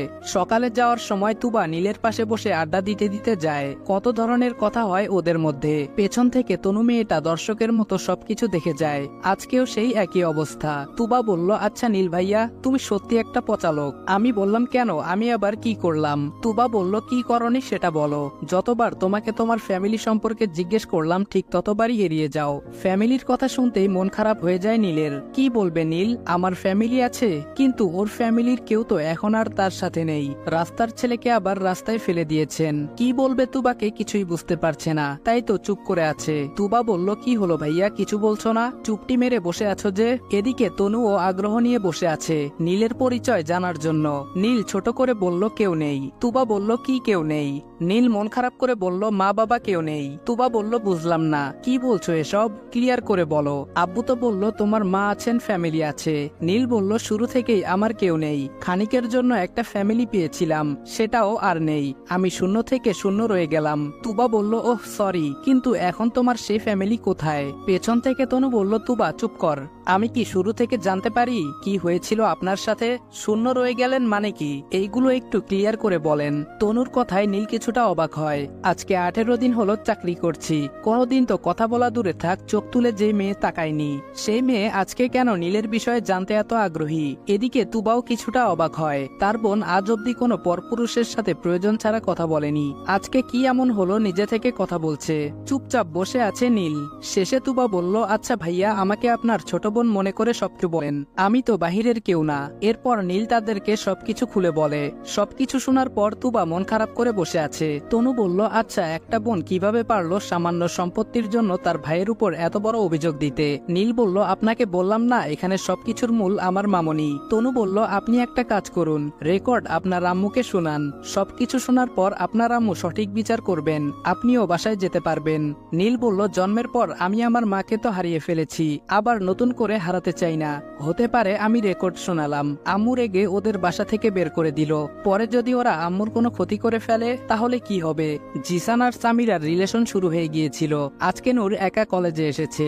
জিসান সেই কখন থেকে গেটের সামনে দাঁড়িয়ে সামিরার জন্য অপেক্ষা করছে। কিছু সময় পর দেখতে পেল নূর আজকে একা এসেছে কলেজে। কাছে আসতে জিসান বলল নূর, সামিরা কোথায়? নূর বলল ও আসেনি। জিসান বলল কিন্তু কেন আসেনি? নূর বলল কারণ ওর জ্বর উঠেছে, তাই আসতে পারেনি। জিসান বলল কখন, কিভাবে উঠলো? নূর বলল কালকে বিকেলে উঠেছে, এখন কিছুটা ভালো আছে, ও আসতে চেয়েছিল আমি আসতে দেইনি। জিসান বলল কালকে বিকেলে জ্বর উঠেছে, আর তুমি আমাকে এখন বলছো? তোমাকে তো মায়ের দিতে ইচ্ছে করছে। নূর রেগে বলল আরে কি বাজে কথা বলছো, তোমাকে কোথায় খুঁজবো, আর তুমি জেনে কি করতে শুনি? জিসান বলল এই শালিকা দূর হ, আমি গেলাম আমার কলিজাকে দেখতে। জিসান হেঁটে যেতে লাগলো হোস্টেলের দিকে। যেহেতু মহিলা হোস্টেল তাই ওয়াচম্যান তাকে ভেতরে যেতে দিচ্ছিল না। জিসান সেখানে গ্যাঞ্জাম না করে বাজারে চলে গেল, একটা বোরকা কিনে নিল আর সাথে কিছু মেডিসিন আর খাওয়ার জন্য ফুড। বোরকা পরে খুব সহজেই ওয়াচম্যানকে বোকা বানিয়ে সামিরার রুমে চলে গেল। টোকা দিতেই সামিরা দরজা খুলে দিল। সামিরা বলল এই চাচি, কে আপনি, কাকে চাই? জিসান বলল আমাকে কি তোমার চাচির মতো লাগে? জিসান মুখ থেকে কালো স্কার্ফ খুলে ভেতরে ঢুকে দরজা বন্ধ করে দিল। সামিরা বলল আপনি এখানে কেন এসেছেন? কেউ দেখলে কি হবে? ওহ আল্লাহ, আমাকে বাঁচাও প্লিজ, কেউ দেখার আগে চলে যান, না হলে আমি মুখ দেখাতে পারবো না। সামিরা খুব ভয় পেয়ে গিয়েছে, যার ফলে ওর কপালে মাথায় বিন্দু বিন্দু ঘাম জমতে শুরু করেছে। জিসান বলল তোমার জ্বর কমেছে, মেডিসিন খেয়েছিলে নাকি? সামিরা কাঁদো কাঁদো গলায় বলল প্লিজ আমার কথা বোঝার চেষ্টা করুন, আপনি চলে যান। জিসান বলল বুঝলাম না, তুমি ঘামছো কেন, দেখি তোমার জ্বর কেমন। কপালে হাত দিয়ে জিসান বলল ওহ গড, এখনো তো কমেনি, এদিকে আসো, এখানে বসো আর চুপচাপ ফুডগুলো খেয়ে মেডিসিন খেয়ে নাও। জিসান সামিরাকে নিয়ে খাটে বসিয়ে দিল। এই নাও হা করো, নিজেই খাইয়ে দিতে লাগলো। সামিরা বলল, আপনি কাজটা ঠিক করছেন না, প্লিজ আপনি চলে যান, নূর জানতে পারলে আমাকে শেষ করে ফেলবে। সামিরা অনুরোধ করে বলল, কিন্তু কে শুনে কার কথা? জিসান বলল, নূর তোমায় কিছু বলবে না, কারণ নূর আমাকে এখানে পাঠিয়েছে। সো বেশি বকবক না করে চুপচাপ খাও, খাওয়া শেষ হলেই আমি চলে যাব। সামিরা তাড়াতাড়ি খেয়ে নিল। সামিরা বলল, এই তো খাওয়া শেষ, এখন আপনি চলে যান। জিসান বলল, এত তারা কিসের শুনি, আর তুমি আমাকে আপনি আপনি করে বলছো কেন? সামিরা বলল, কারণ আপনি আমার থেকে বড় হবেন। জিসান বলল, আবারও আপনি করে বলতেছো? সামিরা বলল, প্লিজ চলে যাও, ঠোঁট কামড়াচ্ছে। সামিরা টেনশন করলে ঠোঁট কামড়ায়। জিসানের চোখ জোড়া সামিরার ঠোঁটের দিকে চলে যায়। হা করে তাকিয়ে আছে জিসান। সামিরা বলল, কি হলো, আপনি এমন করছেন কেন? জিসান বলল, তুমি আমায় একটা কিস দাও, আমি চলে যাচ্ছি। সামিরা এবার অসহায়ের মতো জিসানের দিকে তাকিয়ে রইল। আপনি এমন কেন করছেন? ঠিক আছে, যেতে হবে না। জিসান বলল, না, আমি চলে যেতে চাই। সামিরা বলল, তাহলে যাও, মানা করেছে কে? জিসান বলল, তুমি কিস করলেই আমি চলে যাব। সামিরা বলল, আমি পারবো না। জিসান বলল, ঠিক আছে, আমিও যাব না। সামিরা বলল, প্লিজ চলে যাও। জিসান বলল, প্লিজ তুমি দিয়ে দাও। সামিরা বলল, একটা দেব, কিন্তু অন্য কোনো মতলব থাকলে আমি চিৎকার করব, বলে দিলাম। জিসান বলল, ওকে দাও। জিসান চোখ বন্ধ করে ঠোঁট সামনে এগিয়ে দিল। সামিরা কিছুক্ষণ চুপ থেকে বিদ্যুতের গতিতে কপালে একটা চুমু খেলো। হয়েছে, এখন চলে যাও। জিসান বলল, এই 80 দশকের বুড়ি, আমি কি ছোট বাচ্চা নাকি যে কপালে চুমু খেলে? সামিরা বলল, আমি আর পারবো না, তুমি চলে যাও। জিসান বলল, এদিকে আসো, আমি শিখিয়ে দিচ্ছি। সামিরা বলল, না, আমার শিখার দরকার নেই। জিসান বলল, আছে আছে, দরকার আছে, এদিকে আসো। সামিরা বেচারি অনেকক্ষণ ধরে কান্না আটকে রাখলেও আর পারল না, বাচ্চা মেয়েদের মতো কান্না করে দিল। জিসান বলল, প্লিজ কলিজা, কান্না করো না, দেখো আমি কিছুই করব না, আমি চলে যাচ্ছি, প্লিজ তুমি কান্না বন্ধ করো। কিছুতেই জিসান সামিরার কান্না বন্ধ করতে পারছে না। বিছানায় বসে বাচ্চা মেয়েদের মতো সমানভাবে কান্না করে যাচ্ছে। জিসান এবার আর কোনো উপায় না পেয়ে সামিরার গোলাপি ঠোঁটগুলো নিজের ঠোঁট দিয়ে বন্ধ করে দিল। এতে করে অটোমেটিক সামিরার কান্না বন্ধ হয়ে গেল। 2 মিনিটের মাথায় জিসান সামিরাকে ছেড়ে দেয়। সামিরা ছাড়া পেয়ে আবারও কান্না করে দিল। জিসান বলল, তুমি কান্না বন্ধ করবে নাকি আরেকবার করব? সাথে সাথে সামিরা চুপ হয়ে গেল। জিসান বলল, তাহলে আমি এখন যাই, কেমন? জিসান উঠতে যাবে, সামিরা হাতে চেপে ধরল। জিসান বলল, ওরে আমার সাহসী, একটু আগে তো মরা কান্না করছিলে, আর এখন বলছো থাকো না, কেউ দেখলে কি হবে? সামিরা হাতটা ছেড়ে দিল। ঠিক আছে, চলে যাও। জিসান বলল, না, তুমি যখন এত করে বলছো তাহলে একটু পরে যাই। সামিরা বলল, এখন বলছি চলে যেতে, সো চলে যাও। জিসান এবার সামিরাকে টান দিয়ে বাহুতে নিয়ে নিল। আচ্ছা কলিজা, তুমি এমন কেন বলো তো? সামিরা চোখ বন্ধ করে জিসানের হার্টবিট শুনতে লাগলো। এদিকে জিসান একা একা বকবক করেই যাচ্ছে, সেদিকে কোনো খেয়াল নেই। অপরদিকে রাকিব নীলুকে বলল, আমার টাকা লাগবে, তুমি ফুপির কাছ থেকে আমাকে 50,000 টাকা এনে দাও। নীলু বলল, আরে এত টাকা দিয়ে তুমি কি করবা? রাকিব বলল, জানো, বন্ধুদের সাথে কক্সবাজার যাব, টাকা লাগবে না। নীলু বলল, তাহলে তুমি চেয়ে নাও আম্মুর কাছে, আমাকে কেন বলছো? রাকিব বলল, জানো, কি বলছো এসব? আমি পারলে তোমাকে বলতাম নাকি, আমি নিজেই ফুপির কাছ থেকে নিয়ে নিতাম। নীলু বলল, ঠিক আছে, আমি দেখছি কি করা যায়। নীলু আম্মুকে বলল, আম্মু আমার কিছু টাকা লাগবে। নূরজাহান বেগম বলল, ডয়ারে আছে, নিয়ে নে। নীলু বলল, ডয়ারে মাত্র 5,000 টাকা, এই টাকায় আমার হবে না। নূরজাহান বেগম বলল, কত টাকা লাগবে শুনি? নীলু বলল, 50,000 লাগবে। নূরজাহান রেগে বলল, এত অল্প টাকা দিয়ে কি করবি? চেকবুক নিয়ে আয়, 5 লাখ টাকা দিয়ে দিচ্ছি। নীলু বলল, বুঝলাম না, তুমি এমন কেন করছো? যা আছে সবই তো আমার, তাহলে 50,000 টাকা দিতে তুমি এমন করছো কেন? নূরজাহান বলল, আমি তোকে আর 1 টাকাও দেব না, 5,000 নিলে নে, না হলে রেখে যা। নীলু বলল, আমাকে 50,000 দিতে তুমি পেঁচাল করছো, আর ওই টোকাই ছেলেটা চাইলে 5 লাখ দিয়ে দিতা, সেদিনও তো তোমার কাছে 3 লক্ষ চাইলো, আর তুমি ওকে চেকবুকে সই করে দিয়ে বললা যত ইচ্ছে অ্যামাউন্ট বসিয়ে নিতে, আর আমি তো তোমার নিজের মেয়ে, আমাকে মাত্র 50,000 দিতে কৈফিয়ত চাইছো? নানাভাই বলল, কি হয়েছে নীলা, চিৎকার চেঁচামেচি করছিস কেন? নীলু বলল, দেখো না নানা ভাই, আমি কিছু টাকা চেয়েছি, আম্মু দিতে চাইছে না, আর ওই বদমাইশটা যখন চাইতো কিছু না বলেই চুপচাপ দিয়ে দিত। নূরজাহান বলল, অনেক হয়েছে, আর না, যা বলার বলেছিস, দ্বিতীয়বার নীলকে একটা গালি দিবি তাহলে আমি ভুলে যাব তুই আমার মেয়ে। নানাভাই বলল, খারাপ কি বলেছে? যা বলেছে ভালো বলেছে, তোর জারস্টার জন্য এত দয়া লাগছে কেন? নূরজাহান বলল, স্টপ, আর একটা কথাও বলবে না, তোমরা সবাই মিলে নীলকে গালিগালাজ করছো, কি করেছেটা কি? মামনি বলল, কেন আপু, তোমার মনে নেই কি করেছে? বেয়াদব ছেলেটা আমাদের নীলুর ইজ্জতে হাত দিতে যাচ্ছিল, আর তুমি তার হয়ে কথা বলছো? নূরজাহান বলল, কিসের কি বলছো? আমার নীল আমাকে কখনো মিথ্যে বলেনি, কোনো দিনও না, আমি ভুল করেছি সেদিন নীলের কথা অবিশ্বাস করে। আমার নীল এত বড় খারাপ কাজ করতেই পারে না, আমার কেন জানি মনে হচ্ছে সবকিছু সাজানো নাটক ছিল। মামনি বলল, আপু কোনো কিছুই নাটক ছিল না, আমি নিজের চোখে দেখেছি, আমাকে দেখে নীল পালিয়ে গিয়েছিল, পরে ঘুম থেকে উঠে এমন হাবভাব করলো যেন কিছুই জানে না। নূরজাহান বলল, আমি এতটাও বোকা নই। আমি খেয়াল করেছি নীল বাসা থেকে যাওয়ার পর সবাই এমনভাবে চলাফেরা করছো যেন কিছুই হয়নি। সত্যি যদি নীলার সাথে অসভ্যতামি করতো তাহলে নীল চলে যাওয়ার পরে এতটা হাসি খুশি থাকতে পারতো না, কারণ তার সাথে যেটা হয়েছে সে ডিপ্রেশনে চলে যেত, না হলে কয়েকদিন মনমরা হয়ে বসে থাকতো।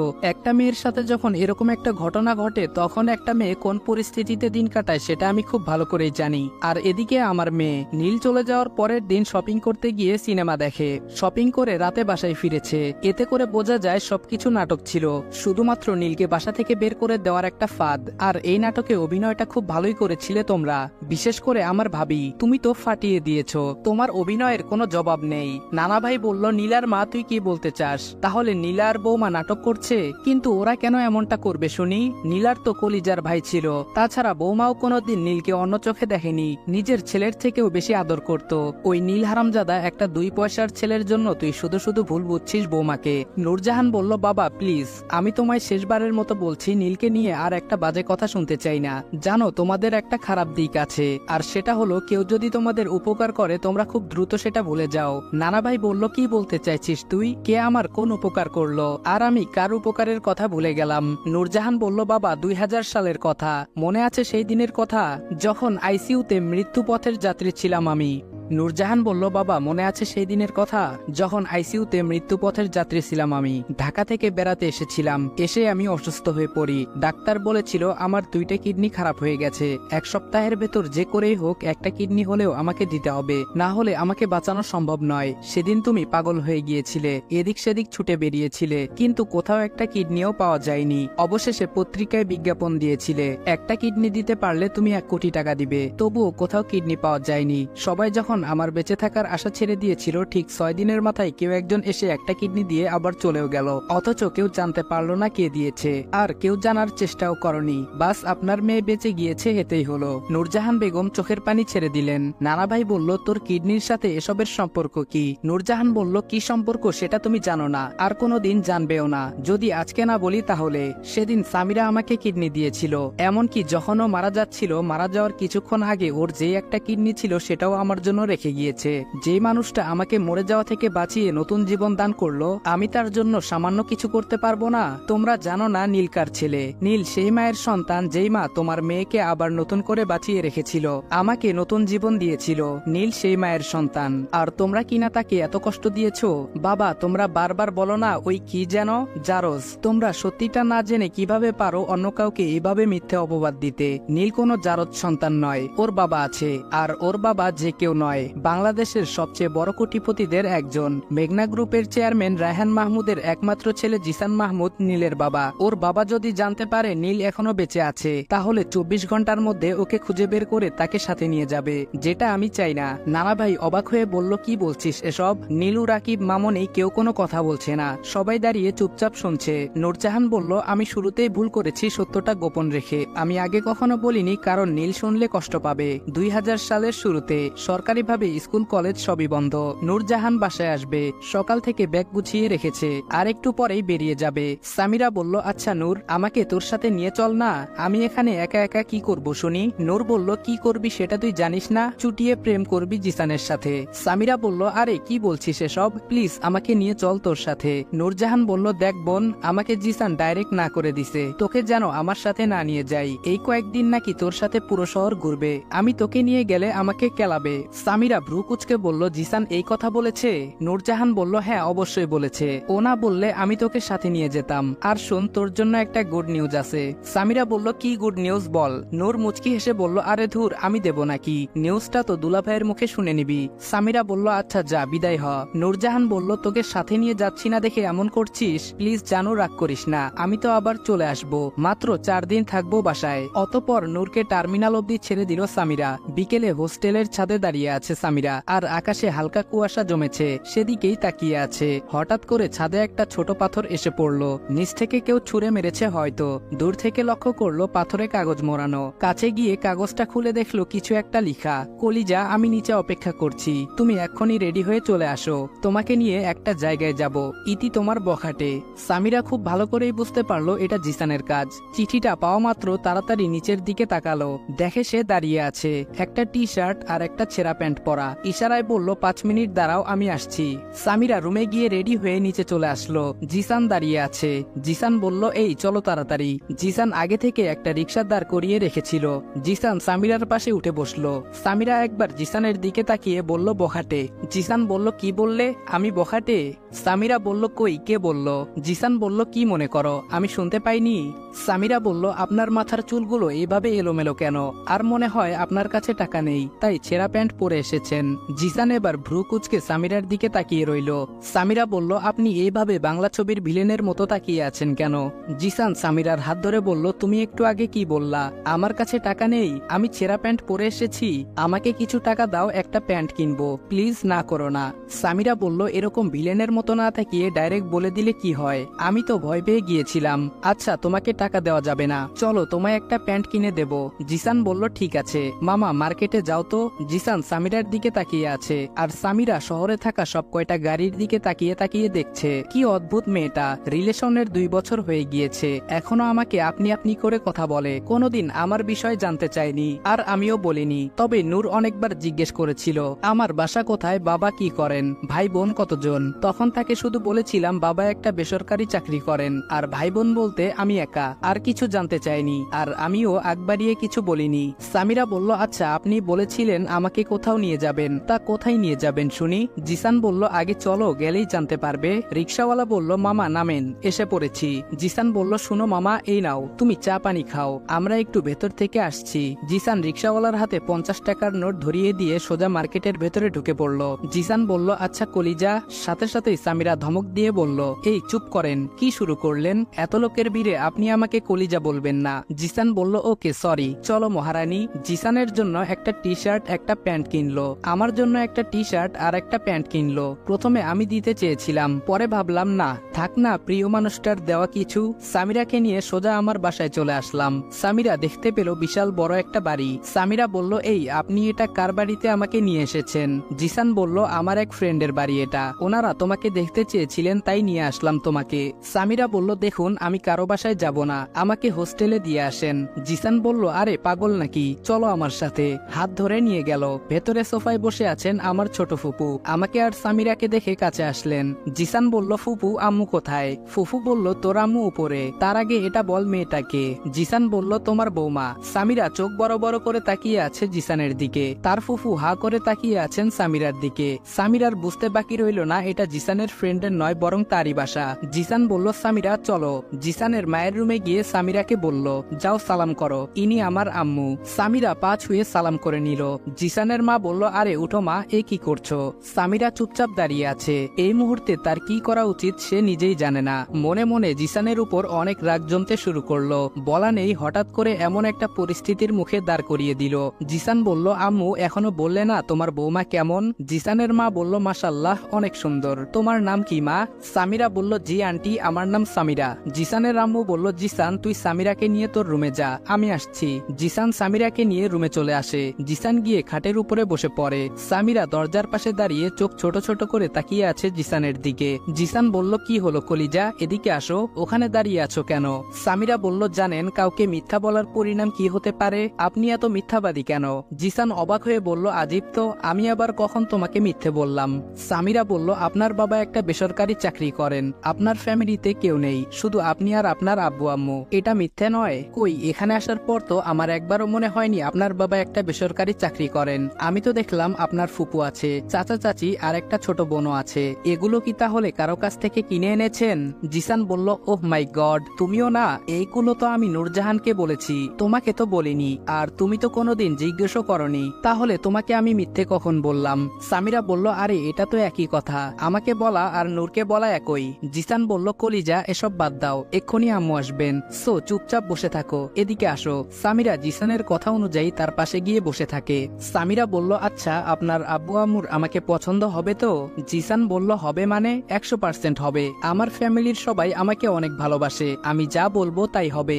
সামিরা বলল আমার কেন জানি মনে হলো আপনার ফুপুর আমাকে পছন্দ হয়নি, আর আপনার রুমে আসার সময় আপনার ছোট বোন আর চাচি কেমন করে যেন তাকিয়েছিল, ওদের দেখে মনে হয়েছিল আমি অন্য কোনো গ্রহের প্রাণী, আমার মনে হয় ওরা আমাকে পছন্দ করেনি। জিসান বলল ওই কলিজা এত টেনশন করো না তো, তুমি যেমনটা ভাবছো তেমন কিছুই হবে না, আমার উপর বিশ্বাস বিশ্বাস আছে তো?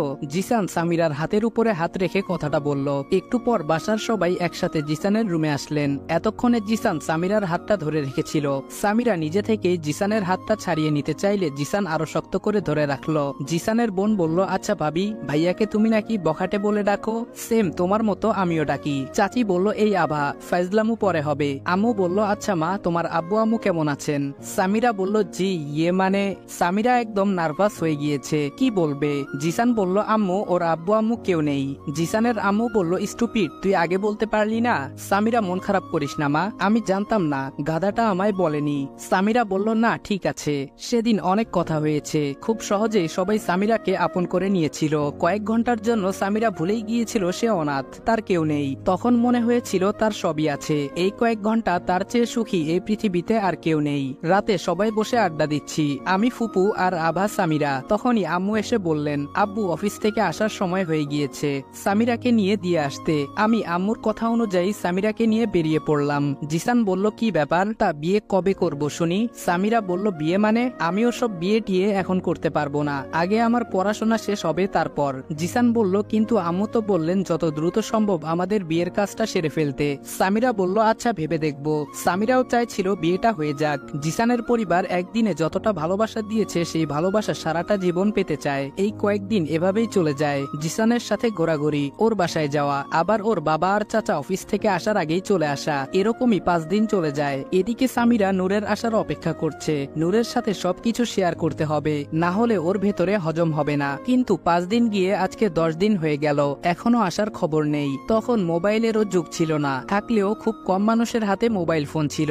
জিসানের মোবাইল দিয়ে কয়েকদিন ওর বাসায় কল করেছিল, কিন্তু কেউ কল রিসিভ করেনি। অবশেষে আর কোনো উপায় না পেয়ে জিসানকে নিয়ে সোজা চলে আসে নূরের বাসায়। যদিও আগে অনেকবার এসেছে, তাই আসতে অসুবিধা হয়নি। ওদের বাসায় এসে দেখে বাসা তালা দেওয়া। ওয়াচম্যানকে জিজ্ঞেস করলে বলল, নূর আপাকে নিয়ে হাসপাতালে আছে সবাই, মনে হয় নূর আফা বাঁচবে না। সামিরা বলল, কি হয়েছে চাচা, আমাকে বলেন। ওয়াচম্যান বলল, ওনার 2টা কিডনি নষ্ট হয়ে গিয়েছে, কালকের ভিতরে কিডনি না দিতে পারলে আপাকে বাঁচানো যাবে না। এদিকে ওনার বাবা প্রায় পাগল হয়ে গিয়েছেন, 1 বছর আগে ওনার একমাত্র ছেলে মারা গিয়েছে, আপার মা ও ছোটবেলায় মারা গিয়েছেন। কথাটা বলতে বলতে ওয়াচম্যান কান্না করে দিল। ওয়াচম্যানের থেকে হাসপাতালের অ্যাড্রেস নিয়ে চলে যায় হাসপাতালে। গিয়ে সবার আগে ডাক্তারের কাছে যেয়ে তার থেকে সবকিছু জেনে নিল। সামিরার মাথা কাজ করছিল না, যেভাবেই হোক নূরকে বাঁচাতে হবে। যখন কোনো কিডনি পাওয়া যায়নি তখন সামিরা সিদ্ধান্ত নেয় তার একটা কিডনি দিয়ে দিবে। জিসান তখন খুব রেগে যায়। জিসান বলে, সামিরা তুমি পাগল হয়ে গিয়েছো, কিডনির ব্যবস্থা হয়ে যাবে, এখনো 24 ঘন্টা আছে, তবুও তুমি প্লিজ এরকম করো না। সামিরা বলল, গত 6 দিনে হয়নি, তাহলে বাকি 24 ঘন্টায় হয়ে যাবে, এটা ভেবে চুপ থাকাটা বোকামি। তাছাড়া আমার আর নূরের ব্লাড একই গ্রুপের, আমাকে যেভাবেই হোক নূরকে বাঁচাতে হবে। জিসান বলল, সামিরা তুমি পাগলামি করছো, পরে তোমার কি হবে ভেবে দেখেছো?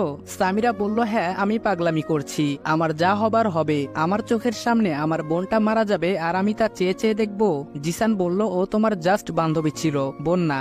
সামিরা বলল, আপনি কি জানেন ও আমার কি ছিল? 5 বছরে ও আমার যতটা খেয়াল রেখেছে আমার মা বাবা বেঁচে থাকলেও অতটা খেয়াল রাখতে পারতো না। যখন যা লেগেছে তা দিয়েছে, কখনো বান্ধবীর চোখে দেখেনি। ও সব সময় আমাকে বোনের চোখে দেখেছে। আমার সব বিপদে এই মানুষটাই পাশে ছিল, তাহলে আজকে আমি কেন পারবো না? আমি অতটাও স্বার্থপর নই। এতে আপনি যদি আরেকবার আমাকে বাধা দেওয়ার চেষ্টা করেন তাহলে আপনার রাস্তা আলাদা, আপনি যেতে পারেন। জিসান সামিরার কথাগুলো শোনার পর আর কিছু বলতে পারে না, শুধু বলেছিল, একটা কিডনি আমি দিয়ে দিচ্ছি, তবুও তোমাকে দেওয়া লাগবে না। সামিরা বলল, আমি মরে গেলে হয়তো আমার পেছনে কান্না করার মতো কেউ নেই, কিন্তু আপনার কিছু হয়ে গেলে আপনার মা হয়তো মারাই যাবে, আপনার একটা ফ্যামিলি আছে, তারা সবাই আপনাকে কত ভালোবাসে, আপনি তাদের কথাটা একবার চিন্তা করেন। জিসান চুপসে যায়, আর কোনো কিছু বলার নেই তার। সামিরা ডাক্তারের সাথে কথা বলে অপারেশনের প্রস্তুতি নেয়। অপারেশন কমপ্লিট হয়ে গেলে পরের দিন জিসান সামিরাকে পাশেই আরো একটা বড় হাসপাতালে নিয়ে আসে। এদিকে নূরের কিডনি পাওয়ার পর তো এদের জান ফিরে এসেছে, তাই কে দিল তা জানার প্রয়োজন মনে করেনি। সবাই নূরকে নিয়ে পড়ে আছে। সামিরা কিছুটা সুস্থ হলে জিসান তাকে নিয়ে ঢাকায় চলে আসে। অপরদিকে নীলের দিনকাল কিছুটা ভালো গেলেও মাঝে মধ্যে তার মায়ের জন্য মন খারাপ হয়। এরই মধ্যে নোয়াখালীতে রিফাতের কলেজে ভর্তি হয়েছে নীল। সন্ধ্যা হয়ে গিয়েছে, নীল এখন তুবাকে পড়াতে যাবে। কিছুক্ষণের মধ্যে চলে আসে তুবাদের বাসায়। তুবা বলল, আচ্ছা ভাইয়া আপনি কি নামাজ পড়েন? তুবার হঠাৎ এমন প্রশ্ন শুনে নীল কিছুটা লজ্জায় পড়ে যায়। নীল বলল, না মানে সময় করতে পারি না তাই। তুবা বলল, আপু বলেছে আজকে থেকে নামাজ পড়তে, না হলে আব্বুকে বলে চাকরি থেকে আউট করে দেবে। নীল বলল কি বলছো? তনু আপু এই কথা বলেছেন? আচ্ছা ঠিক আছে, নামাজ পড়বো। তুবা বলল এখানে মন খারাপের কি আছে, আপু তো তোমার ভালোর জন্যই বলেছেন। নীল বলল আরে কি বলো, আমি আবার কখন মন খারাপ করলাম? তুবা বলল আচ্ছা নীল ভাইয়া, আমাকে আজকে ছুটি দিয়ে দাও। নীল বলল হ্যাঁ দেবো তো, মাত্র 10 মিনিট হয়েছে, 1 ঘন্টা পরে ছুটি এমনি দিয়ে দিব। তুবা বলল আরে ভাইয়া এক্ষুনি দাও, আমার পড়তে পড়তে ভালো লাগছে না, তাছাড়া কালকে তো মাদ্রাসা বন্ধ। নীল বলল বন্ধ তো কি হয়েছে, আমি তো আর বন্ধ দেইনি। তুবা বলল প্লিজ ভাইয়া আমি গেলাম।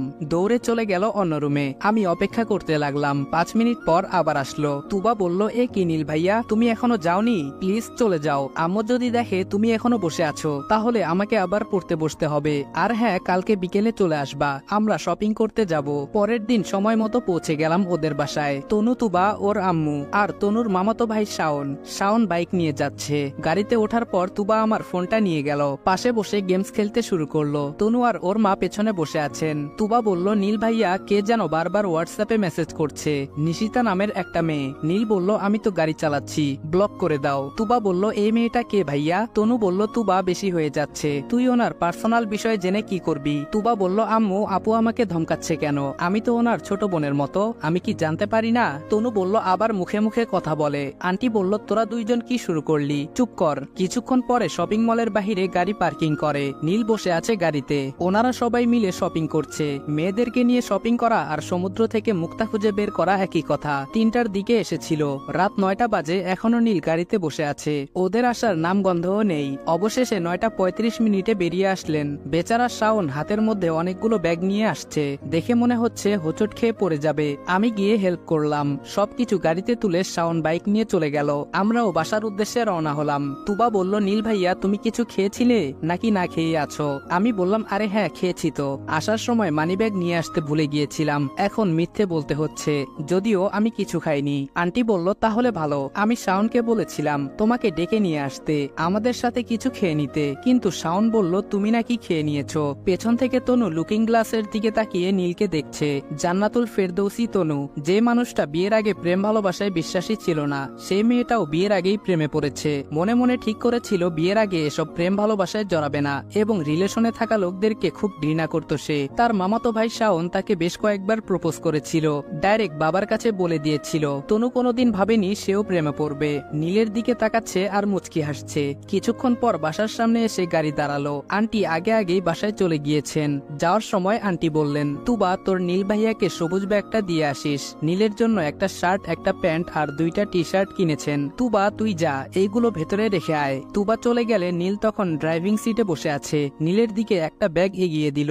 নীল একটু স্বাভাবিক হয়ে তনুর দিকে তাকালো। তাকিয়ে কি হবে, কিছুই তো দেখা যাচ্ছে না, এমনকি চোখগুলো না। নীল বলল এটা কি আপু? তনু বলল গিফট, রেখে দাও কাজে লাগবে। নীল বলল কিন্তু আপু আন্টি তো দিয়ে গেলেন, আপনি আবার কেন দিচ্ছেন? তনু বলল দেখেন বেশি কথা না বলে এটা রাখুন, তুবা দেখে নিলে ঝামেলায় পড়ে যাব।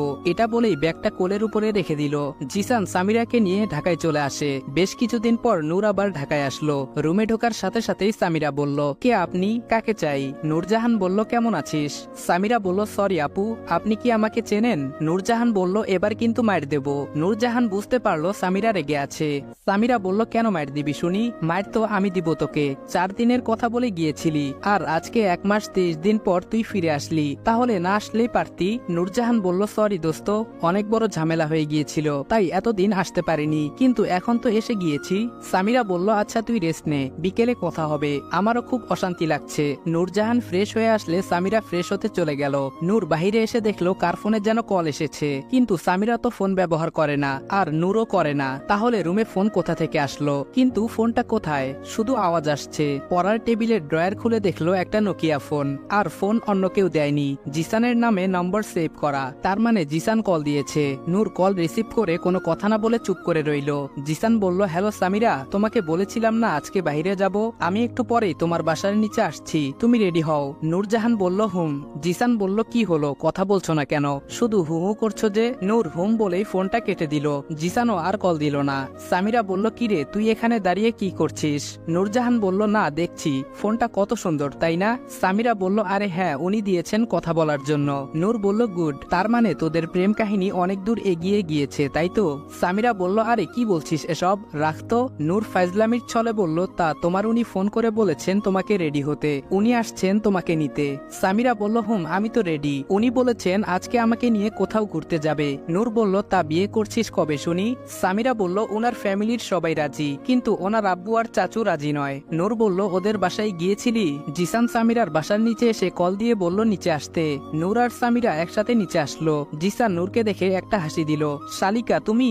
নূর বলল হ্যাঁ আমি। তো কি হয়েছে? জিসান বলল শালিকা তাহলে অবশেষে আল্লাহর রহমতে তুমি আমাদের মাঝে আবার ফিরে এসেছো। আমি তো ভেবেছিলাম চল্লিশা খাবো। নূর বলল আরে আগে বললে না কেন, আমি তাহলে মরেই যেতাম। বলেই চুপ হয়ে গেল। এদিকে সামিরা পেছন থেকে জিসানকে ইশারায় না করছে এসব না বলতে। সামিরা চায় না নূর এসব জানুক। নূরজাহান ভ্রু কুচকে বলল জিসান ভাই তুমি কিভাবে জানলে আমার কি হয়েছিল? জিসান বলল কিভাবে আবার, তুমি অসুস্থ হবার পরে আমরা সিলেটে গিয়েছিলাম তোমাকে খুঁজতে, যাওয়ার পরে জানতে পারলাম সবকিছু। নূর বলল সামিরাও তোমার সাথে গিয়েছিল? জিসান বলল হুম, সামিরাই তো আমাকে নিয়ে গিয়েছিল, না হলে আমি জানতাম না কি তোমার বাসা কোথায়। নূর এবার সামিরার দিকে তাকিয়ে বলল তুই গেলি তাহলে আমার সাথে দেখা না করে চলে আসলি কেন? আর এখানে আসার পর এমন ভাবে কথা বলছিলি যেন তুই কিছুই জানিস না। জিসান বলল তাহলে সামিরা তোমাকে কিছুই বলেনি? নূর বলল কেন, ও আমাকে কি বলবে, তুমি এখন বলো, ও তো এরকমই। সামিরা বারবার না করছে জিসানকে এসব না বলতে। জিসান সামিরার দিকে তাকাচ্ছেও না। জিসান বলল ও তোমার সাথে কিভাবে দেখা করত? সামিরাই তো তোমাকে একটা কিডনি দিয়েছিল। নূর কিছুক্ষণ চুপ করে থেকে সামিরার দিকে তাকালো।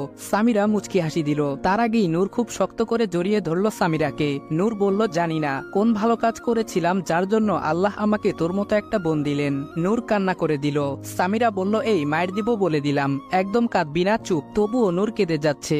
সামিরা শেষ অবধি কান্না বন্ধ করার জন্য বলে আরে আমাদের দেরি হয়ে যাচ্ছে তো, আপনি দাঁড়িয়ে আছেন কেন, গাড়িতে ওঠেন। এই শাকচুন্নি আমার দেরি হয়ে যাচ্ছে, তুই রুমে যা, বিকেলে দেখা হবে। সামিরা নূরকে ছাড়িয়ে নিল। জিসান বলল আর হ্যাঁ শালিকা তুমিও চলো আমাদের সাথে। সামিরা বলল হুম তাহলে তুইও চল। নূর চোখের পানি মুছে বলল না আমি কাবাবের হাড্ডি হতে চাই না। জিসান বলল আরে হাড্ডি হবে কেন, আসো আমাদের সাথে, তাছাড়া আজকে তোমার জন্য একটা সারপ্রাইজ আছে। জিসান গাড়ি নিয়ে সোজা কাজী অফিসে চলে গেল। বাহিরে দাঁড়িয়ে আছে তিনজন। সামিরা বলল আপনি কাজী অফিসে কেন নিয়ে আসলেন? নূর বলল মনে হয় আজকে কারো বিয়ে, দুলাভাইকে হয়তো দাওয়াত দিয়েছে।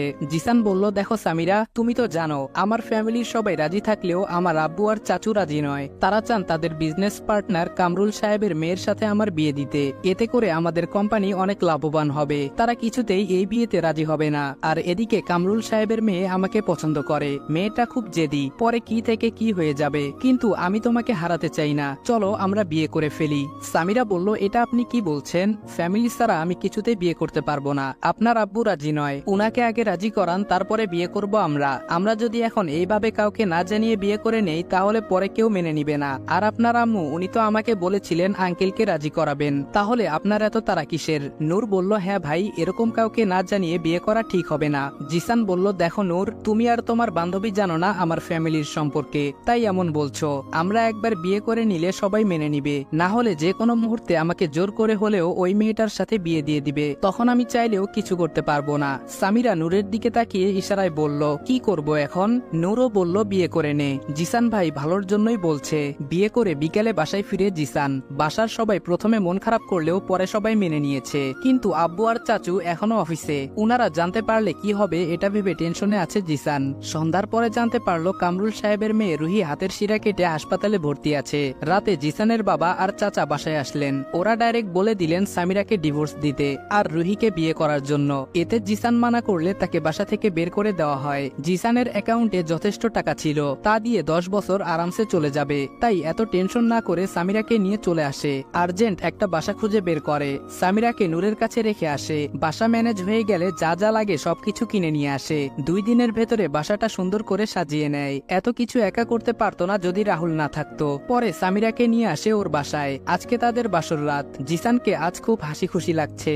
সন্ধ্যা হবার আগে জিসান গিয়ে সামিরার পাশে বসে আছে। সামিরা মন খারাপ করে বসে আছে। জিসান বলল কি ব্যাপার বউ, তুমি মন খারাপ করে বসে আছো কেন? সামিরা বলল ফ্যামিলির বিপক্ষে গিয়ে বিয়ে করাটা কি খুব জরুরি ছিল? আরো কয়টা দিন অপেক্ষা করলে কি হতো? জিসান বলল এই আজকে যেন কিসের রাত? হ্যাঁ বাসর রাত, সো আজকে কোনো ইমোশনাল কথাবার্তা হবে না। সামিরা বলল আমার তো বাবা মা কেউ নেই, জন্মের পর তাদেরকে দেখিনি, মা বাবার ভালোবাসা কেমন হয় তাও আমার জানা নেই, কিন্তু যখন থেকে আপনার বাসায় গিয়েছিলাম আমার এক মুহূর্তের জন্য মনে হয়নি আমার মা নেই, কখনো আমি ভাবিনি আমার কেউ নেই, মনে হচ্ছিল আমার যা আছে এই পৃথিবীতে আর কারো নেই, কিন্তু আপনি সেটাও কেড়ে নিলেন। আমাকে একটা কথা দিবেন? জিসান বলল হুম বলো কি কথা? সামিরা বলল, যত তাড়াতাড়ি সম্ভব আমাকে আমার আপনজনদের কাছে নিয়ে যাবেন। আপনি তাদের কিভাবে রাজি করাবেন সেটা আমি জানি না, আমাকে আব্বু আম্মু চাচি আবা ওদের কাছে যেতে হবে। জিসান বলল, এই বউ সব হবে, তার আগে একটা বেবি লাগবে, তাহলেই দেখবে সব অসম্ভবকে সম্ভব করা যাবে। সামিরা বলল, আপনার মাথায় কি এসব চিন্তা ছাড়া আর কোনো কিছু আসে না? জিসান বলল, আসে তো, আরো অনেক কিছু আসে। আচ্ছা রান্না করেছো? সামিরা বলল, ইয়ে মানে আমি জানি না। জিসান বলল, মানে তুমি রান্না করতে জানো না? এটা অন্য কেউ শুনলে হাসবে, একটা মেয়ে নাকি রান্না করতে জানে না। সামিরা বলল, দেখেন হাসবেন না, আমাকে কেউ শেখায়নি তাই আমি জানি না। জিসানের মনে হলো, আরে ঠিকই তো, ওকে কে শিখাবে? জিসান বলল, সরি। সামিরা বলল, সরি কেন? জিসান বলল, না এমনি, চলো আজকে আমি রান্না করব, আর তুমি দাঁড়িয়ে দেখবা কিভাবে রান্না করি। জিসান সামিরাকে রান্নাঘরে নিয়ে যায়, ফ্রিজ থেকে মাংস বের করে আগে পাতিলে ভাত বসিয়ে দেয়। জিসান কাজ করছে আর সামিরা ওর পাশে বসে দেখছে। দেখতে দেখতে একটা বছর চলে যায়। বছর যেতে না যেতেই সামিরার কোল জুড়ে একটা ফুটফুটে ছেলে সন্তান জন্ম নেয়। হাসপাতালে নূর, জিসান আর রাহুল সামিরার পাশে বসে আছেন।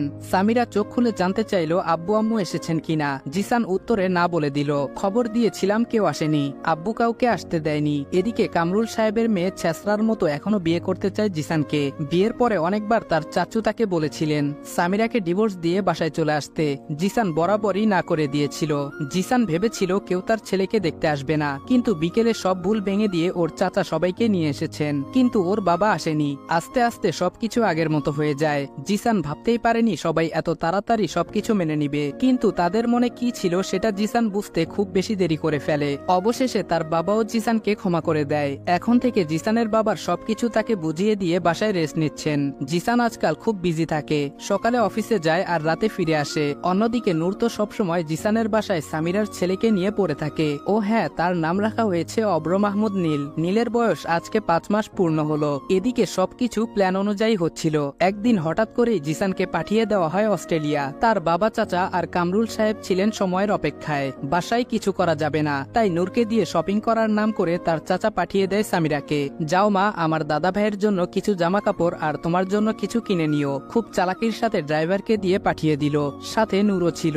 শপিং করে যখন বাসায় ফিরবে নূরের মনে হলো মলের ভেতরের দোকানে একটা ব্যাগ ভুল করে ফেলে এসেছে। নীলকে সামিরার কাছে দিয়ে নূর চলে যায়। এদিকে ড্রাইভার রাস্তার উল্টো পাশে গাড়ি নিয়ে দাঁড়িয়ে আছে।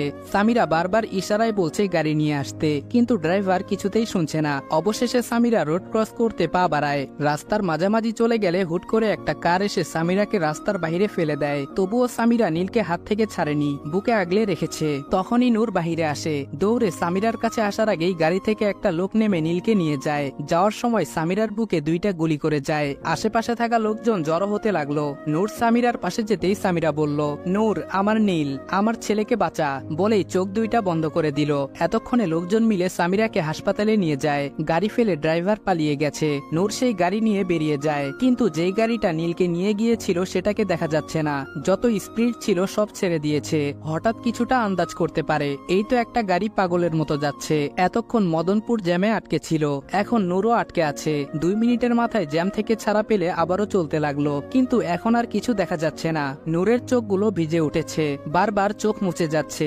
হঠাৎ ডান দিকে খেয়াল করলো যেই গাড়িটা চিটাগাংয়ের দিকে যাচ্ছিল নীলকে নিয়ে, সেটা আবার ইউটার্ন নিয়ে ঢাকার দিকে যাচ্ছে। নূর বুঝতে পারছে ওরা হয়তো নীলকে কোথাও ফেলে দিয়েছে, না হলে মেরে ফেলেছে। 1 কিলোমিটার সামনে গিয়ে ইউটার্ন নিল। কিছু দূরে আসতেই দেখতে পেল পৌরসভার আবর্জনা ফেলার জায়গা। নূর নেমে গেল গাড়ি থেকে। ওখানে একটা লোক বসে গরু রাখছে। নূর বলল, আঙ্কেল, একটু আগে যেই একটা কালো কার এসেছিল ওটা কোন দিকে গিয়েছিল? লোকটা বলল, আগে 5 মিনিট আগে একটা গাড়ি এদিকে ওই ময়লা রাখার জায়গায় কিছু একটা করলো, আবার চলে গেল। নূর দৌড়ে গেল সেখানে। আশেপাশে চারদিকে তাকিয়ে কিছুই দেখতে পাচ্ছে না। নূর চলে আসবে ঠিক তখনই কান্নার আওয়াজ শুনতে পেল। চারদিকে তাকিয়ে কিছুই দেখতে পাচ্ছে না। নূর এদিক সেদিক খুঁজতে লাগলো, প্রায় পাগল হয়ে গিয়েছিল। কান্নার আওয়াজ তো আছে, কিন্তু নীলকে খুঁজে পাচ্ছে না। নূর এবার কিছুটা শান্ত হয়ে চুপচাপ শুনতে লাগলো কোন দিক থেকে আওয়াজটা আসছে। হঠাৎ খেয়াল করলো ওর থেকে কিছুটা দূরে একটা কার্টুন রাখা। আস্তে ধীরে সামনে যায়। হ্যাঁ, এই তো নীল। কোলে তুলে চুমু দিতে লাগলো। তখনই মনে হলো সামিরা তো হাসপাতালে আছে, আর এদিকে নীলের কান্না আরো বেড়ে চলেছে। নূর নীলকে নিয়ে হাসপাতালে চলে আসে। এখানে এসে খুব বড়সড় ধাক্কা খায়, কারণ ওই কালো গাড়িটাও হাসপাতালের বাইরে পার্কিং করা। তার মানে ওরা সামিরাকে মেরে ফেলবে। না, এটা হতে পারে না। নূর নীলকে একটা নার্সের কোলে দিয়ে চলে যায়, না হলে ওরা নীলকে দেখলে ঝামেলা হবে। আইসিইউতে আছে সামিরা। বাহিরে দাঁড়িয়ে আছেন জিসানের চাচা আর কামরুল সাহেব। ওদের বাসার আর তেমন কেউ কেউ নেই। নূর কিছুটা আন্দাজ করতে পারছে এসবের পেছনে আসল রহস্য কি। নূরকে দেখে জিসানের চাচা জিজ্ঞেস করলেন, তোমার সাথেই তো ছিল, তাহলে কিভাবে হলো এসব? নূর বলল, আমি কিছুই জানি না। আগে বলুন সামিরার কি অবস্থা, ওর সাথে দেখা হয়েছে আপনাদের? জিসানের চাচা বলল, এখনো দেখা হয়নি, ডাক্তার কিছুই বলতে পারছে না। আচ্ছা নীল কই, ওকে তো দেখতে পাচ্ছি না। নূর বলতে চেয়েও বলল না, আঙ্কেল আমি কিছুই জানি না, আমি ব্যাগ নিতে ভেতরে গিয়েছিলাম, বাইরে এসে দেখি কেউ নেই, পরে শুনলাম একটু আগে অ্যাক্সিডেন্ট হয়েছে, তাই তো ছুটে আসলাম। জিসানের চাচা কান্না করতে করতে বললেন, কি থেকে কি হয়ে গেল বুঝতেই পারলাম না। কান্না করতে করতে নূরজাহান কথাটা বলল। কিছুক্ষণ পরে একজন মহিলা ডাক্তার এসে বললেন, আপনাদের মধ্যে নূরজাহান কে? নূরজাহান বলল, জি আমি। মহিলা বলল, আপনি একটু ভেতরে আসুন। নূরজাহান বলল, আমি ভেতরে গেলে কোনো সমস্যা হবে না? মহিলা বলল, দেখুন আপনাকে সামিরা খুঁজছে, যান কথা বলুন। আর বাহিরে ওই লোকগুলো কারা? নূর বলল, জি ওনারা সামিরার শ্বশুরবাড়ির লোক। মহিলা বলল, মেয়েটার বাঁচার চান্স একদম নেই, তবুও ওনারা বলছেন মেয়েটাকে মেরে ফেলতে। কি আজীব দুনিয়া। আমি সামিরার পাশে গিয়ে বসতেই ও আমার হাতটা চেপে ধরলো, মুখ থেকে অক্সিজেন নামিয়ে বলল, নূর আমার ছেলে কোথায়? সামিরার চোখ থেকে জল গড়িয়ে পড়ছে। নূরজাহান বলল, নীল আমার কাছে আছে, তুই কান্না বন্ধ কর, দেখবি তোর কিচ্ছু হবে না। সামিরা বলল, আমি জানি আমার সময় শেষ হয়ে আসছে, তুই আমার বাবাইকে দেখে রাখিস, ভুলেও ওই বাসায় রেখে আসবি না। আমার মনে আছে যখন রাস্তায় পড়েছিলাম, জিসানের চাচা এসে নীলকে আমার থেকে কেড়ে নিয়ে যায়, যাওয়ার সময় বলেছিল ওরা আমার বাবাইকে মেরে ফেলবে, ওরা যদি জানতে পারে তাহলে ওরা আমার বাবাইকে মেরে ফেলবে, দূরে কোথাও নিয়ে যাস আমার বাবাইটাকে, আর যদি তাও না পারিস তাহলে আমি যেখানে বড় হয়েছি সেই অনাথ আশ্রমে রেখে আসিস, একটু কষ্ট হলেও ছেলেটা তো বেঁচে থাকবে। অনেক কষ্টে সামিরা কথাগুলো বলছিল। নূর বলল, সামিরা কি বলছিস এসব? আরেকবার এসব ফালতু কথা বলবি তাহলে আমার চেয়ে খারাপ কেউ হবে না, মায়ের দিব তোকে। আমারই ভুল ছিল, তোকে সেদিন আমার না করা উচিত ছিল, কে জানতো ওরা আমার বোনটাকে মেরে ফেলবে।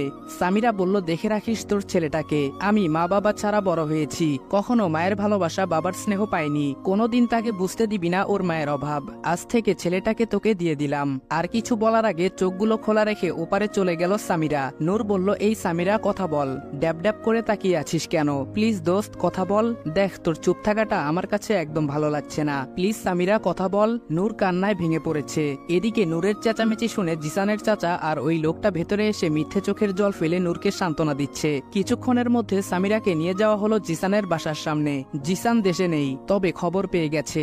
জিসানের আসতে আসতে আরো একদিন লেগে যায়। জিসান আসার আগেই লাশ দাফন কাফন হয়ে যায়। রাতে নূর হাসপাতালে গেল নীলকে নিয়ে আসতে, কিন্তু যার কাছে দিয়েছিল তার ডিউটি শেষ, তাই ওর বাসার ঠিকানা এনে বাসায় চলে যায়। নূর বলল, নীল কোথায়? নার্স বলল, আপনি এখন এসেছেন, আপনি চলে যাওয়ার পর ছেলেটা অনেক কান্না করছিল, তাই ঘুমের মেডিসিন দিয়ে ঘুম পাড়িয়ে রেখেছিলাম, আপনার অপেক্ষা করতে করতে যখন আপনি আসছিলেন না তাই বাসায় নিয়ে আসলাম, ছেলেটা এখনো ঘুমাচ্ছে। নূর বলল, ধন্যবাদ আপু আপনাকে, নীলকে একটু এনে দিবেন? নার্স বলল, জি আপনি ভেতরে আসুন। নূর বলল, না আমি এখানেই ঠিক আছি। নূর নীলকে নিয়ে সিলেটে চলে আসে। বাসায় আসলে সবাই তাকে জিজ্ঞেস করেছিল এই বাচ্চাটা কার, কোথা থেকে এনেছে। নূর চাইছিল না সত্যটা ওরা জানুক, যখন কোনো জবাব দিতে পারছিল না তখন বলে দিল কুড়িয়ে পেয়েছি, তাছাড়া ছেলেটা আমার কাছে মায়া লাগে তাই নিয়ে এসেছি, কোনো প্রবলেম আছে তোমাদের? তখন বাসার কেউ আর এই বিষয় নিয়ে কোনো কথা বলেনি। অন্যদিকে জিসান বাংলাদেশে এসে দেখলো তার স্ত্রী সামিরাকে দাফন করা হয়ে গিয়েছে। শেষবারের মতো ওকে দেখতে দিল না তার পরিবার। ওর কবরের পাশে দাঁড়িয়ে নীরবে অনেক কান্না করেছিল। বাসায় গিয়ে নীলকে খুঁজতে শুরু করে। তখন তার বাবা এসে বলেন নীল তার মায়ের সাথেই মারা গিয়েছে। জিসান বলল, কিন্তু আমাকে তো বলা হয়েছিল শুধু সামিরা, তাহলে এখন কেন বলছো নীল মারা গিয়েছে? কেমন যেন সন্দেহ হতে লাগলো তার বাবার উপরে। জিসান সন্দেহের দৃষ্টি নিয়ে জিজ্ঞেস করলো, সামিরা আর নীলকে বাইরে কে পাঠিয়েছিল? বাবা বলল, কে পাঠাবে, তোর বউ শপিং করতে চাইছিল, তাই তোর চাচুর কাছ থেকে টাকা নিয়ে গিয়েছিল, তাছাড়া নূর মেয়েটাও তো ওর সাথে ছিল।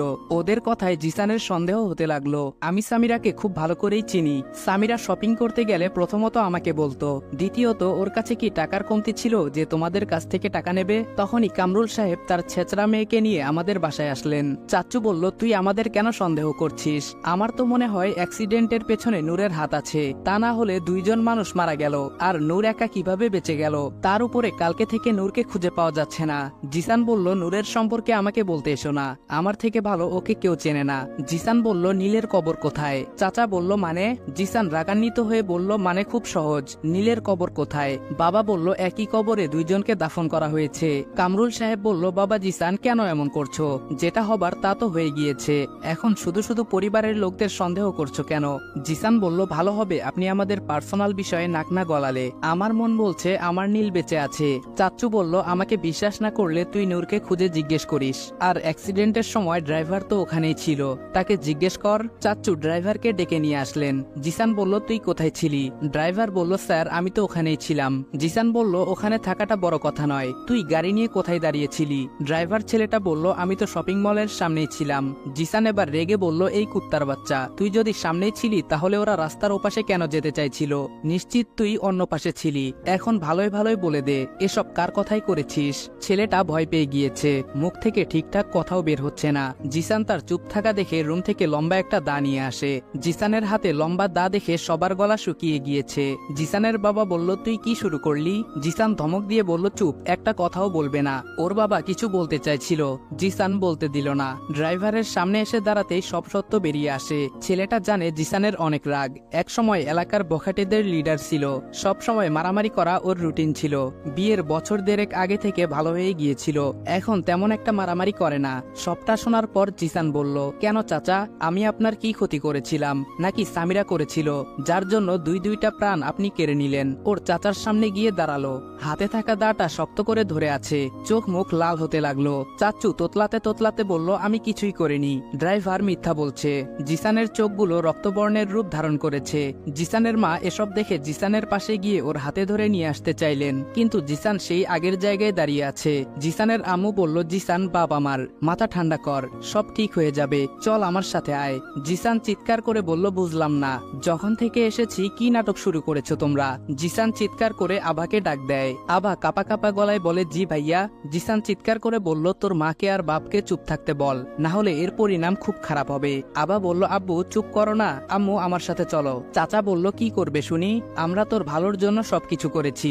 আবার বলে পরিণাম খারাপ হবে, কি হবে? উনি কথাগুলো আর শেষ করতে পারলেন না, তার আগেই জিসান তার হাতে থাকা দা দিয়ে চাচার মাথা থেকে ঘাড় দুই ভাগ করে ফেলে। সবাই তখন ভূত দেখার মতো চমকে উঠলেন। সবাই চুপ হয়ে নিজের জায়গায় দাঁড়িয়ে আছে। জিসান বলল, কি হবে শুনতে চাস? তুই আমাকে জন্ম না দিলে তোর ভাইয়ের মতো তোরও একই অবস্থা করতাম। ভাগ্যিস তোর কপাল ভালো, আমাকে জন্ম দিয়েছিস। কি যেন বলছিলি? আমার ভালোর জন্য এসব কিছু। তোরা কেউ কোনোদিন আমার ভালোর কথা চিন্তা করিসনি। তোরা সব কয়টা পাপী, শুধু নিজের স্বার্থ দেখলি।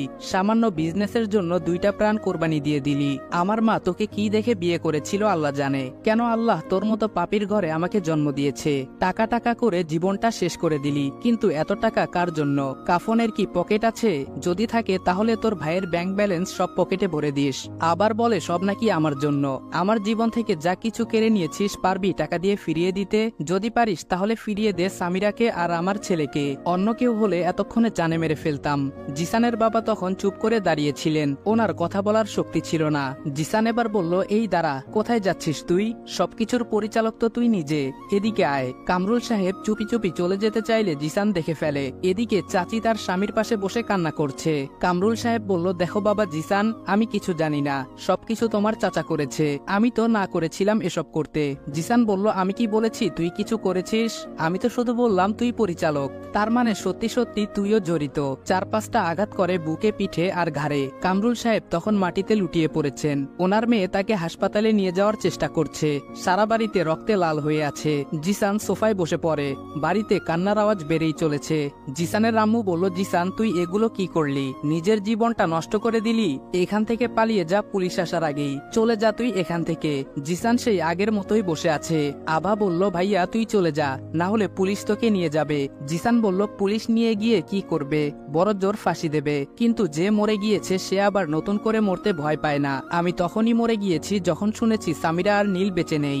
আমিও মরে যেতে চাই। আত্মহত্যা মহাপাপ, তাই তো এই রাস্তা বেছে নিয়েছি। আমার জন্য আমার সামিরা আর আমার বাবাই অপেক্ষা করছে। জিসানের মা বলল, দেখ পাগলামি করিস না বাবা, চলে যায় এখান থেকে। জিসান কারো কথা না শুনে সেখানেই বসে থাকে। পুলিশ এসে জিসানকে নিয়ে চলে যায়। হাসপাতালে যাওয়ার পর কামরুল সাহেবের মৃত্যু হয়েছে। এদিকে তোমরাও আমাকে বিয়ের জন্য চাপ দিচ্ছিলে। আমি হয়তো আমার জন্য একজন ভালো স্বামী পেয়ে যাব, কিন্তু নীলের জন্য বাবা পাবো না, তাই বিয়ে করতে মানা করেছিলাম। তারপরেও যখন তোমরা আমাকে জোর করেছিলে তখন বিয়ে করার সিদ্ধান্ত নিয়েছিলাম। নীলুর বাবা প্রথমত নীলকে ভালোবাসতো, অনেক আদর করত, কিন্তু নীলুর জন্মের পর নীলুর বাবা চাইছিল নীলকে দূরে দূরে রাখতে। যখন ওর 5 বছর বয়স তখন বলল নীলকে হোস্টেলে নিয়ে রেখে আসতে। আমি তাকে অনেকবার বুঝিয়েছিলাম, সে বুঝতে চায়নি, তাই তাকেও ডিভোর্স দিয়েছি। আমি জানি আমার নীল এরকম কিছু করতে পারে না, আমি জানি সবকিছু মিথ্যে। তারপরেও যেদিন সব সত্যি জানতে পারবো সেদিন লাথি দিয়ে বাসা থেকে বের করে দেব, সে আমার মেয়ে নীলু হোক আর যে কেউ হোক। এটা বলে হনহন করতে করতে রুমে চলে গেলেন। এতক্ষণ নূরজাহান বেগম নীলের আসল পরিচয় দিচ্ছিলেন।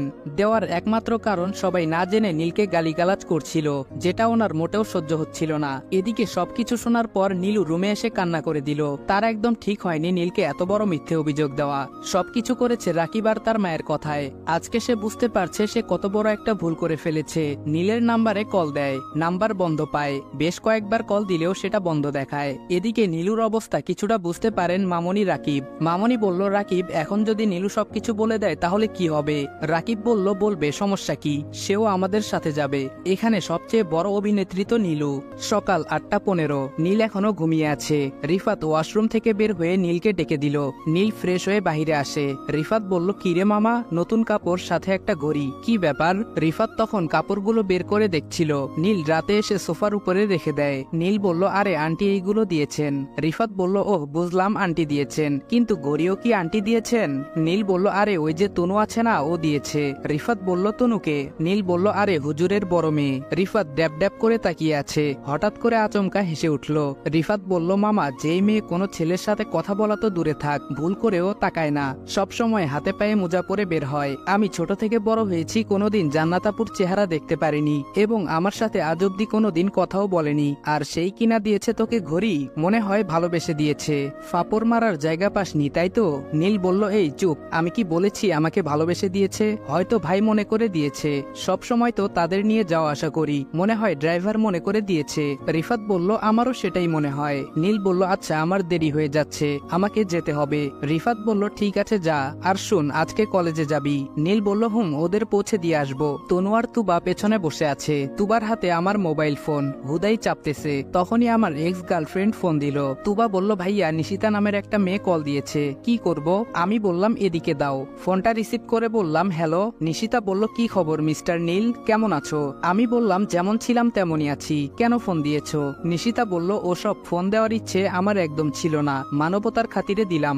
আমি বললাম, সেদিন তোমার মানবতা কোথায় ছিল? কি বলার জন্য কল দিয়েছো সেটা বলো। নিশিতা বলল, আগামী মাসের 25 তারিখে আমার বিয়ে, ভাবলাম তোমাকে জানিয়ে দেই। এক্স বয়ফ্রেন্ড বলে কথা।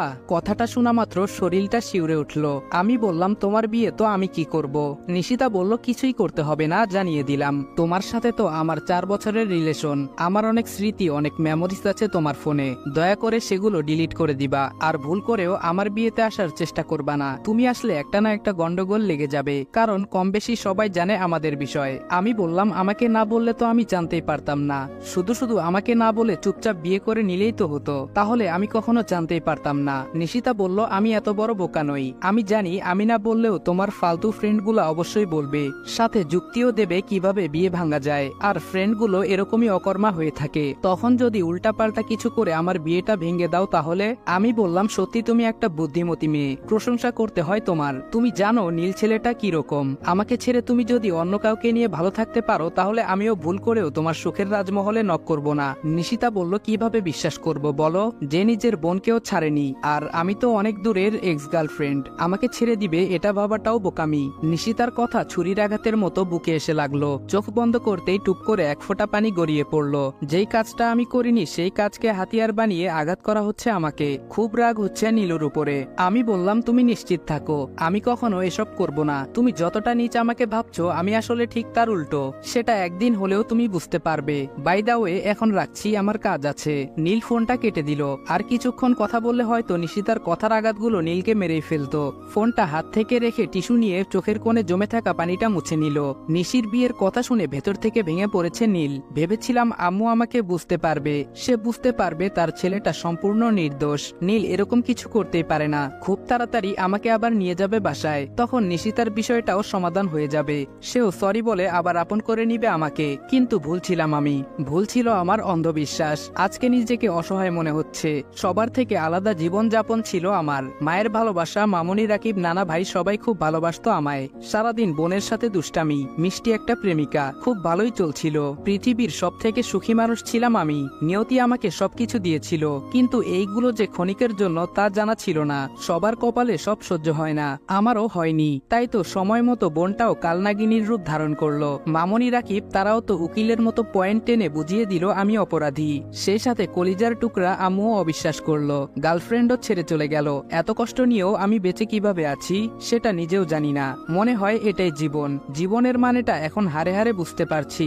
বারবার চোখগুলো ভিজে আসছিল, তাই গাড়ি চালাতে অসুবিধা হচ্ছে। তনু বলল, নীল গাড়ি সাইড করে চোখে মুখে পানি দাও, একটা দুর্ঘটনা হতে পারে সারা জীবনের কান্না। নীল তনুর কথা অনুযায়ী রাস্তার পাশে দাঁড়িয়ে পানি দিল চোখে মুখে, আবার গাড়ি চালাতে শুরু করলো। তুবার বয়স এখন 10 থেকে 12 বছর। নীলের কান্নার বিষয়টা কিছুটা হলেও বুঝতে পারছে।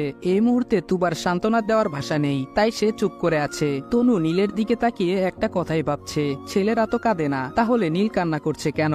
একটা মানুষের কষ্টের পরিমাণ যখন দ্বিগুণের চেয়েও দ্বিগুণ হয়, তখনই একটা ছেলে কান্না করে, তাও সবার আড়ালে, কাউকে দেখতে দেয় না, জানতেও দেয় না সে ভালো নেই। আর যখন একটা ছেলে প্রকাশে কান্না করে দেয়, তার কষ্ট কতটা হতে পারে সেটা তনুর আন্দাজের বাহিরে। তনু গাড়ি থেকে নামার সময় ছোট একটা কথা বলে গিয়েছিল, নীল ভুলে যাও তাদেরকে যারা তোমাকে ভুলে গেছে। কারো জন্য জীবন থেমে থাকে না। এটা ঠিক যে কিছু কিছু মানুষের চলে যাওয়া আমরা মেনে নিতে পারি না। একটা কথা মনে রেখো, 5 ওয়াক্ত নামাজ পড়বে, তখন দুনিয়ার কষ্টগুলো আর কষ্ট মনে হবে না। তুমি ভুলে যাবে কষ্ট নামক শব্দ। তনু চলে যায় ক্লাসে। তুবা বারবার পেছনে ফিরে তাকায়। নীল কিছুক্ষণ ওখানে দাঁড়িয়ে থেকে চলে আসে কলেজে। এদিকে নূরজাহান বেগম ছেলের জন্য ব্যাকুল হয়ে আছেন। নীলের নাম্বার বন্ধ, মনে হয় নতুন সিম কিনেছে। ছেলেটা কোথায় আছে, কি করছে, ঠিকমতো খাওয়া দাওয়া করছে কিনা তাও জানে না। নীলের ব্যাংক অ্যাকাউন্ট চেক করে দেখলেন গত 2 মাসে মাত্র 1000 টাকা তুলেছে, তাও যেদিন সে চলে গিয়েছিল সেদিন। আর একটা টাকাও তোলেনি। কার কাছে আছে ছেলেটা? কোনো কাজও জানে না যে কাজ করে নিজে চলে যাবে। যে করেই হোক নীলকে খুঁজে বের করতে হবে। সকালে পত্রিকা অফিসে বিজ্ঞাপন দিয়ে এসেছেন। আজকাল তো ঠিকমতো খাওয়া দাওয়া হয় না ওনার, সব সময় নিজেকে ধিক্কার দিচ্ছেন।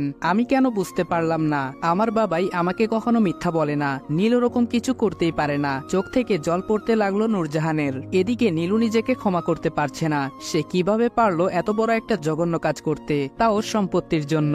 তাছাড়া আমি এসব দিয়ে কি করব? নীলু নীলকে খুব মিস করছে। যে করেই হোক তাকে বলতে হবে, আম্মু আমি কিছু করিনি, সব রাকিবার মামুনি আমাকে দিয়ে করিয়েছে। ওরা আমাকে তাদের কথার ছলে ফেলে এসব করিয়েছে। আমার ভাই কিছু করেনি। কিন্তু এই কথাগুলো বললে তো আমাকে বাসা থেকে বের করে দিবে। দিলে দেবেন, আমি সবকিছু বলে দিব। আমি আমার ভাইয়ের সাথে অবিচার করেছি, অনেক বড় অন্যায় করেছি। আম্মুকে সত্যিটা জানানো দরকার। জানার পর এতে আমাকে মারুক কাটুক যাই করুক। নীলু মনের ভেতরে সাহস নিয়ে আম্মুর রুমে যায়। আম্মু তখন শুয়ে আছেন ঠিকই, কিন্তু চোখগুলো খুলে সেলিং এর দিকে তাকিয়ে আছেন। নীলু আম্মুর সামনে গিয়ে দাঁড়িয়ে আছে। নূরজাহান বলল, কি হয়েছে, কান্না করছিস কেন? নীলু লাফ দিয়ে আম্মুর পায়ে জড়িয়ে ধরল। কান্না করতে করতে চোখ মুখ লাল করে ফেলেছে। এদিকে নূরজাহান বেগম ছাড়াতে চেষ্টা করলেও ব্যর্থ হয়ে গেলেন। বারবার জিজ্ঞেস করছেন কি হয়েছে, তবুও শুধু কান্না করে যাচ্ছে। এবার নূরজাহানের রাগ উঠে গেল। ধমক দিয়ে জিজ্ঞেস করলে নীলু একের পর এক সত্য কথা বলে ফেলল। A to Z সবকিছু শুনে মাথায় হাত রেখে বসে আছেন তিনি। নীলু বলল, বিশ্বাস করো আম্মু, আমি নিজের ইচ্ছাই করিনি, সব না বুঝে ওদের কথার ছলে পড়ে করেছি। কিছুক্ষণ চুপ থেকে ঝাড়ু দিয়ে মায়ের শুরু করলেন। চিৎকার চেঁচামেচি শুনে সব এক জায়গায় চলে এসেছেন। তোকে তো আমি মেরেই ফেলবো। সামান্য সম্পত্তির জন্য তুই আমার ছেলেকে আমার থেকে দূরে সরিয়ে দিয়েছিস। এত বড় একটা অভিযোগ তুলে ধরেছিস। তোকে আমার মেয়ে বলতেও ঘৃণা হচ্ছে। তোর বেঁচে থাকার কোনো অধিকার নাই। একটা আঘাত করছেন আর একটা কথা বলছেন। এদিকে নানা ভাই রাকিব মামনি দাঁড়িয়ে আছেন, কিন্তু মামনি আর রাকিবের গলায় পানি নেই, একদম শুকিয়ে গেছে। নীলু মার খেয়ে যাচ্ছে চুপ করে। নূরজাহান বলল, আমি আমার ছেলেকে কোনোদিন ধমক দিয়ে কথা বলিনি কষ্ট পাবে বলে। তোর জন্য আমি তাকে জুতা দিয়েও মেরেছি, শুধু তোর মিথ্যে একটা অভিযোগের কারণে। তিনি নিজেও কান্না করছেন। নানা ভাই বলল, কি হয়েছে সেটা তো বল, কেন শুধু শুধু মেয়েটাকে মারছিস? নূরজাহান বলল, আপনি চুপ করুন, আর একটা কথাও বলবেন না। ভাবি, আপনি কেন এমন করলেন? আমার ছেলেটা কি ক্ষতি করেছিল আপনার? সামান্য সম্পত্তির জন্য এমনটা করলেন? আপনাদের কে বলেছিল যে আমি নীলের নামে সবকিছু লিখে দিব? এটা ঠিক যে ভাইয়া বেঁচে থাকতে তার সমস্ত সম্পদ আমাদের থেকে আলাদা করে নিয়েছিলেন এবং সবকিছু জুয়াতে ধ্বংস করে দিয়েছিলেন। তাই বলে আমার সম্পদগুলোতে আপনাদের দাবি নেই? সমান সমান ভাগ করে দিয়েছি। এখন নয়, আজ থেকে 4 বছর আগে নীলুর নামে 20% দিয়েছি, কারণ নীলুর বিয়ের পর যাতে 60% রাকিবের হয়ে যায়। আর তোমাদেরকে কে না বললো আমি নীলের নামে সবকিছু দিয়ে দিয়েছি, আর তোমরা সেটা বিশ্বাস করে নিলা? কিভাবে পারলা ভাবি এমন জঘন্যতম কাজ করতে? মামনি চুপ করে আছেন, মনে মনে আফসোস করছেন, এটা আমি কি করলাম? সবটা না জেনে এত বড় একটা অন্যায় করে ফেললাম। নূরজাহান বলল, রাকিব, তোর এমন কোনোদিন মনে হয়েছে আমি তোর থেকে নীলকে বেশি ভালোবাসি, কিংবা নীলের থেকে তোকে বেশি ভালোবাসি? আমি তো দুজনকেই একই চোখে দেখতাম। তাহলে তুই কিভাবে পারলি এইগুলা করতে? তোরা কাজটা ঠিক করিসনি রে। তুই যখন নীলকে মেরেছিলি তখন এক একটা আঘাত আমার বুকে এসে লেগেছিল। নীলের কান্না কান্না আমার সহ্য হয় না, সেটা তুই খুব ভালো করেই জানিস। তারপরেও তুই এমনটা করলি। নীলু নিচে পড়ে আছে, কান্নায় বুক ভেসে যাচ্ছে। নূরজাহান নীলুকে হাত ধরে তুলে রাকিবের হাতে দিয়ে বললেন, তোমরা তিনজন সমান অপরাধী। এই মুহূর্তে বাসা ত্যাগ করবা, না করলে পুলিশ আসছে। থানায় আমি অলরেডি খবর দিয়ে দিছি, সবাইকে বাসা থেকে বের করে দিলেন। এখন যে করেই হোক নীলকে খুঁজে বের করতে হবে। নূরজাহান বেগম রাতের ভেতরে বেশ কিছু টিভি চ্যানেলের নাম্বার কালেক্ট করে নীলের হারিয়ে যাওয়ার বিজ্ঞাপন দিলেন। এতে বাসা, বাড়ি, নাম, বাবার নাম বলতেই আটকে গেলেন। অবশেষে বলে দিলেন জিসান মাহমুদ, মায়ের নাম সামিরা, সাথে নীলের পিক দিয়ে দিলেন। এদিকে পরের দিন টিভিতে জিসান বিজ্ঞাপন দেখে চমকে উঠে। তার নাম সামিরার নাম দেয়া, সাথে ছেলে অব্র মাহমুদ নীল। তিনটা নাম যখন মিলে গিয়েছিল, তার উপরে বাসা সিলেট। জিসানের মনে হলো নূরের বাসাও তো সিলেট। সবকিছু যখন মিলে যাচ্ছিল, ঠিক তখনই স্ক্রিনে থাকা নাম্বারে কল দিলে নূরজাহান কল রিসিভ করলো। নূর বলল, কে বলছেন?